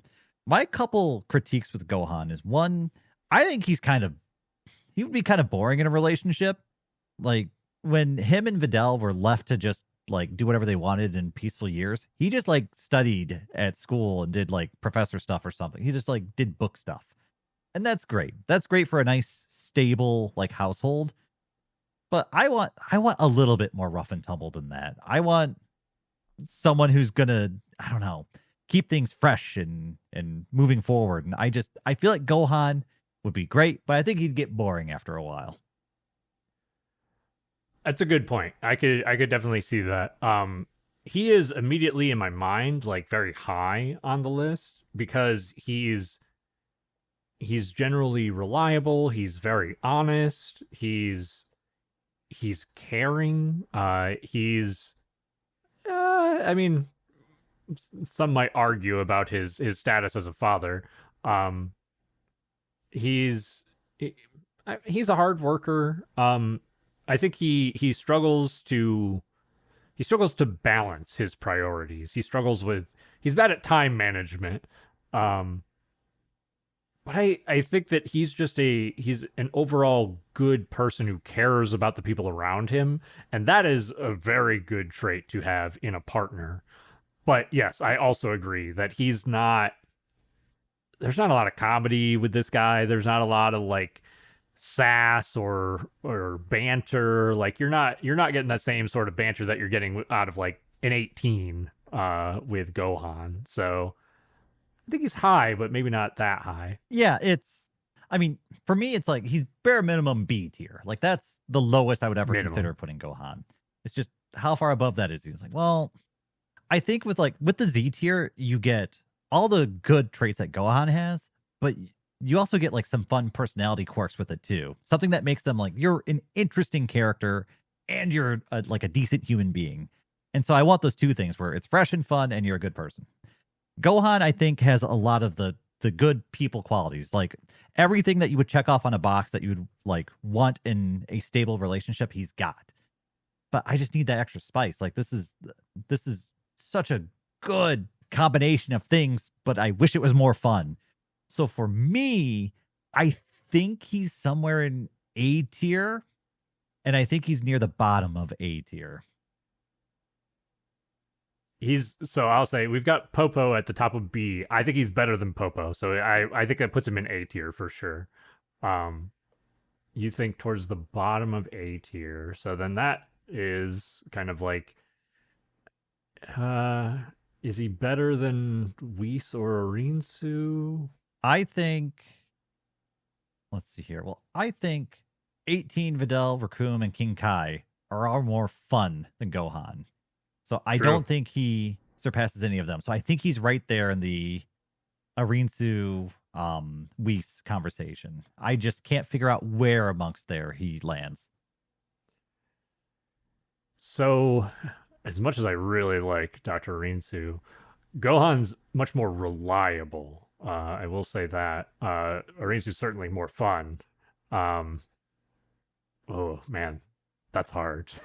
Yeah, I think we're fine putting him above Dr. Arinsu because I think we mentioned it earlier. I think at some point Arinsu drains you dry, and eventually it's like the fun wears off and you're on to the next thing. It's a great time you're with her, but at some point you're like, I'm done. Go on's like you're marrying that guy. Like you walk into that relationship, unless something happens, like you're locked in. So I think he's right there. I think he's in a solid spot. He just needs some fun factor, and he can move way up the list. Yes, yeah, I would agree. So yeah, we'll put Gohan near the end of A tier above Whis and Dr. Rinsu. That's all of the characters that we have on the list. Okay, so I need to ask you, what were your surprises after this discussion? Oh man, I'm just looking at it now. We were on this. You and I, Dayton, were on the same page for almost all of them. I think Bulma was probably like the biggest disparity out of any of the characters. Um, I wasn't.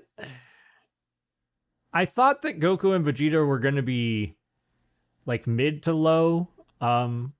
Which I guess they ended up maybe just a tiny bit lower than I thought they were going to. But the more you get talking about it, they're not great. I mean, they're absent, right? They're not like bad, but they're definitely not good. Raccoon might be the one that I wasn't really thinking about. Like, yeah, he's A tier. But the fact that like once we got to talking about it, yeah, he's A tier. As weird as it is, especially with all the other Ginyu Force in like D tier. He's just fun. He's He's fun. He's got straightforward. great He's fun. personality. He abides by the rules. He said, "Hey, we're doing things this way. This is the fair way to do it." Like he's a cool guy. He's honest. There's no problem with wanting to date that guy. Raccoon's a cool guy. Get that Raccoon boom, like get in there. Yeah, yeah. I mean, give me that Raccoon boom, baby. What about you? Was there any that like shocked you? Sheila was one that shocked me. I kind of didn't even like think about her until we started talking. I was like, actually, no, like she's for some reason in my head, I had like this image of her being like almost like a bandit type character. Where I was just like, I don't know. Then we talked about it. It's like, no, she actually didn't do anything bad. That was just for some reason a weird impression I had gotten. No, she's great. I think another surprise for me was Captain Ginyu. Once I started thinking about that, I was just like, actually, I think he would like put in the effort to create a stable relationship just for the look of it. Like he would go through the motions because he wants to appear like a solid foundation of the community sort of thing because he's the captain of the Ginyu Force. Yeah, that's a good point. Jilai, I think Jilai was like a sort of bandit or a scrapper. Like she does steal once or twice, so maybe that's a strike against her. But all the other stuff for her is like, yeah, I don't know that I was thinking she was going to be a Z tier. I mean, I figured she would be high, but I didn't think Z tier necessarily. Yeah, you kind of don't realize how undateable most of the Dragon Ball Z characters are until you start ranking them like this. Most of the Z fighters are pretty low. Yeah, they're pretty terrible. Maybe not most, but some of the major ones with like Tien, Goku, Vegeta, Piccolo. So yeah, they're a little rough. Yeah, and I did not expect to have to talk about dating Shenron today, so I appreciate that curveball. That was nice. Gotta keep you thinking about fucking dragons. Oh God, no! I think I'm gonna be done with that after this episode. Cats and dragons and aliens. Oh man! So yeah, I hope everyone enjoyed this episode and that they're watching on the YouTube channel that we will be posting this on. So just to reiterate that YouTube channel is youtube.com/@ITDB podcast. Yeah, I think otherwise though, I think that's going to be it for this episode of Instant Transmission, where we discuss everything Dragon Ball. This has been your host, Todd. And Dayton. Don't forget, we're also on Patreon and Discord. If you want to berate us for not rating your favorite waifu higher on the list, you can find us at patreon.com/ITDBpodcast. The Discord link will be in the episode description, but you can also find it and all of our other links at linktree/ITDBpodcast. Thank you all so much for your support. Be sure to join us next time as I continue to force Dayton to watch 1990s straight-to-television movies with Lord Slug. Before the days of Super Saiyan, we join the Z Fighters as an alien menace invades Earth and tries to gather the Dragon Balls for their evil plans. This seems to be a recurring theme. Will this alien threat get their wish on the Dragon Balls? What kind of wacky henchman will this Lord Slug fellow have? Will Goku get to eat Gohan's pet dragon Icarus? Find out next time. And to all our fellow Dragon Ball fans, stay safe out there and remember to keep rocking the dragon.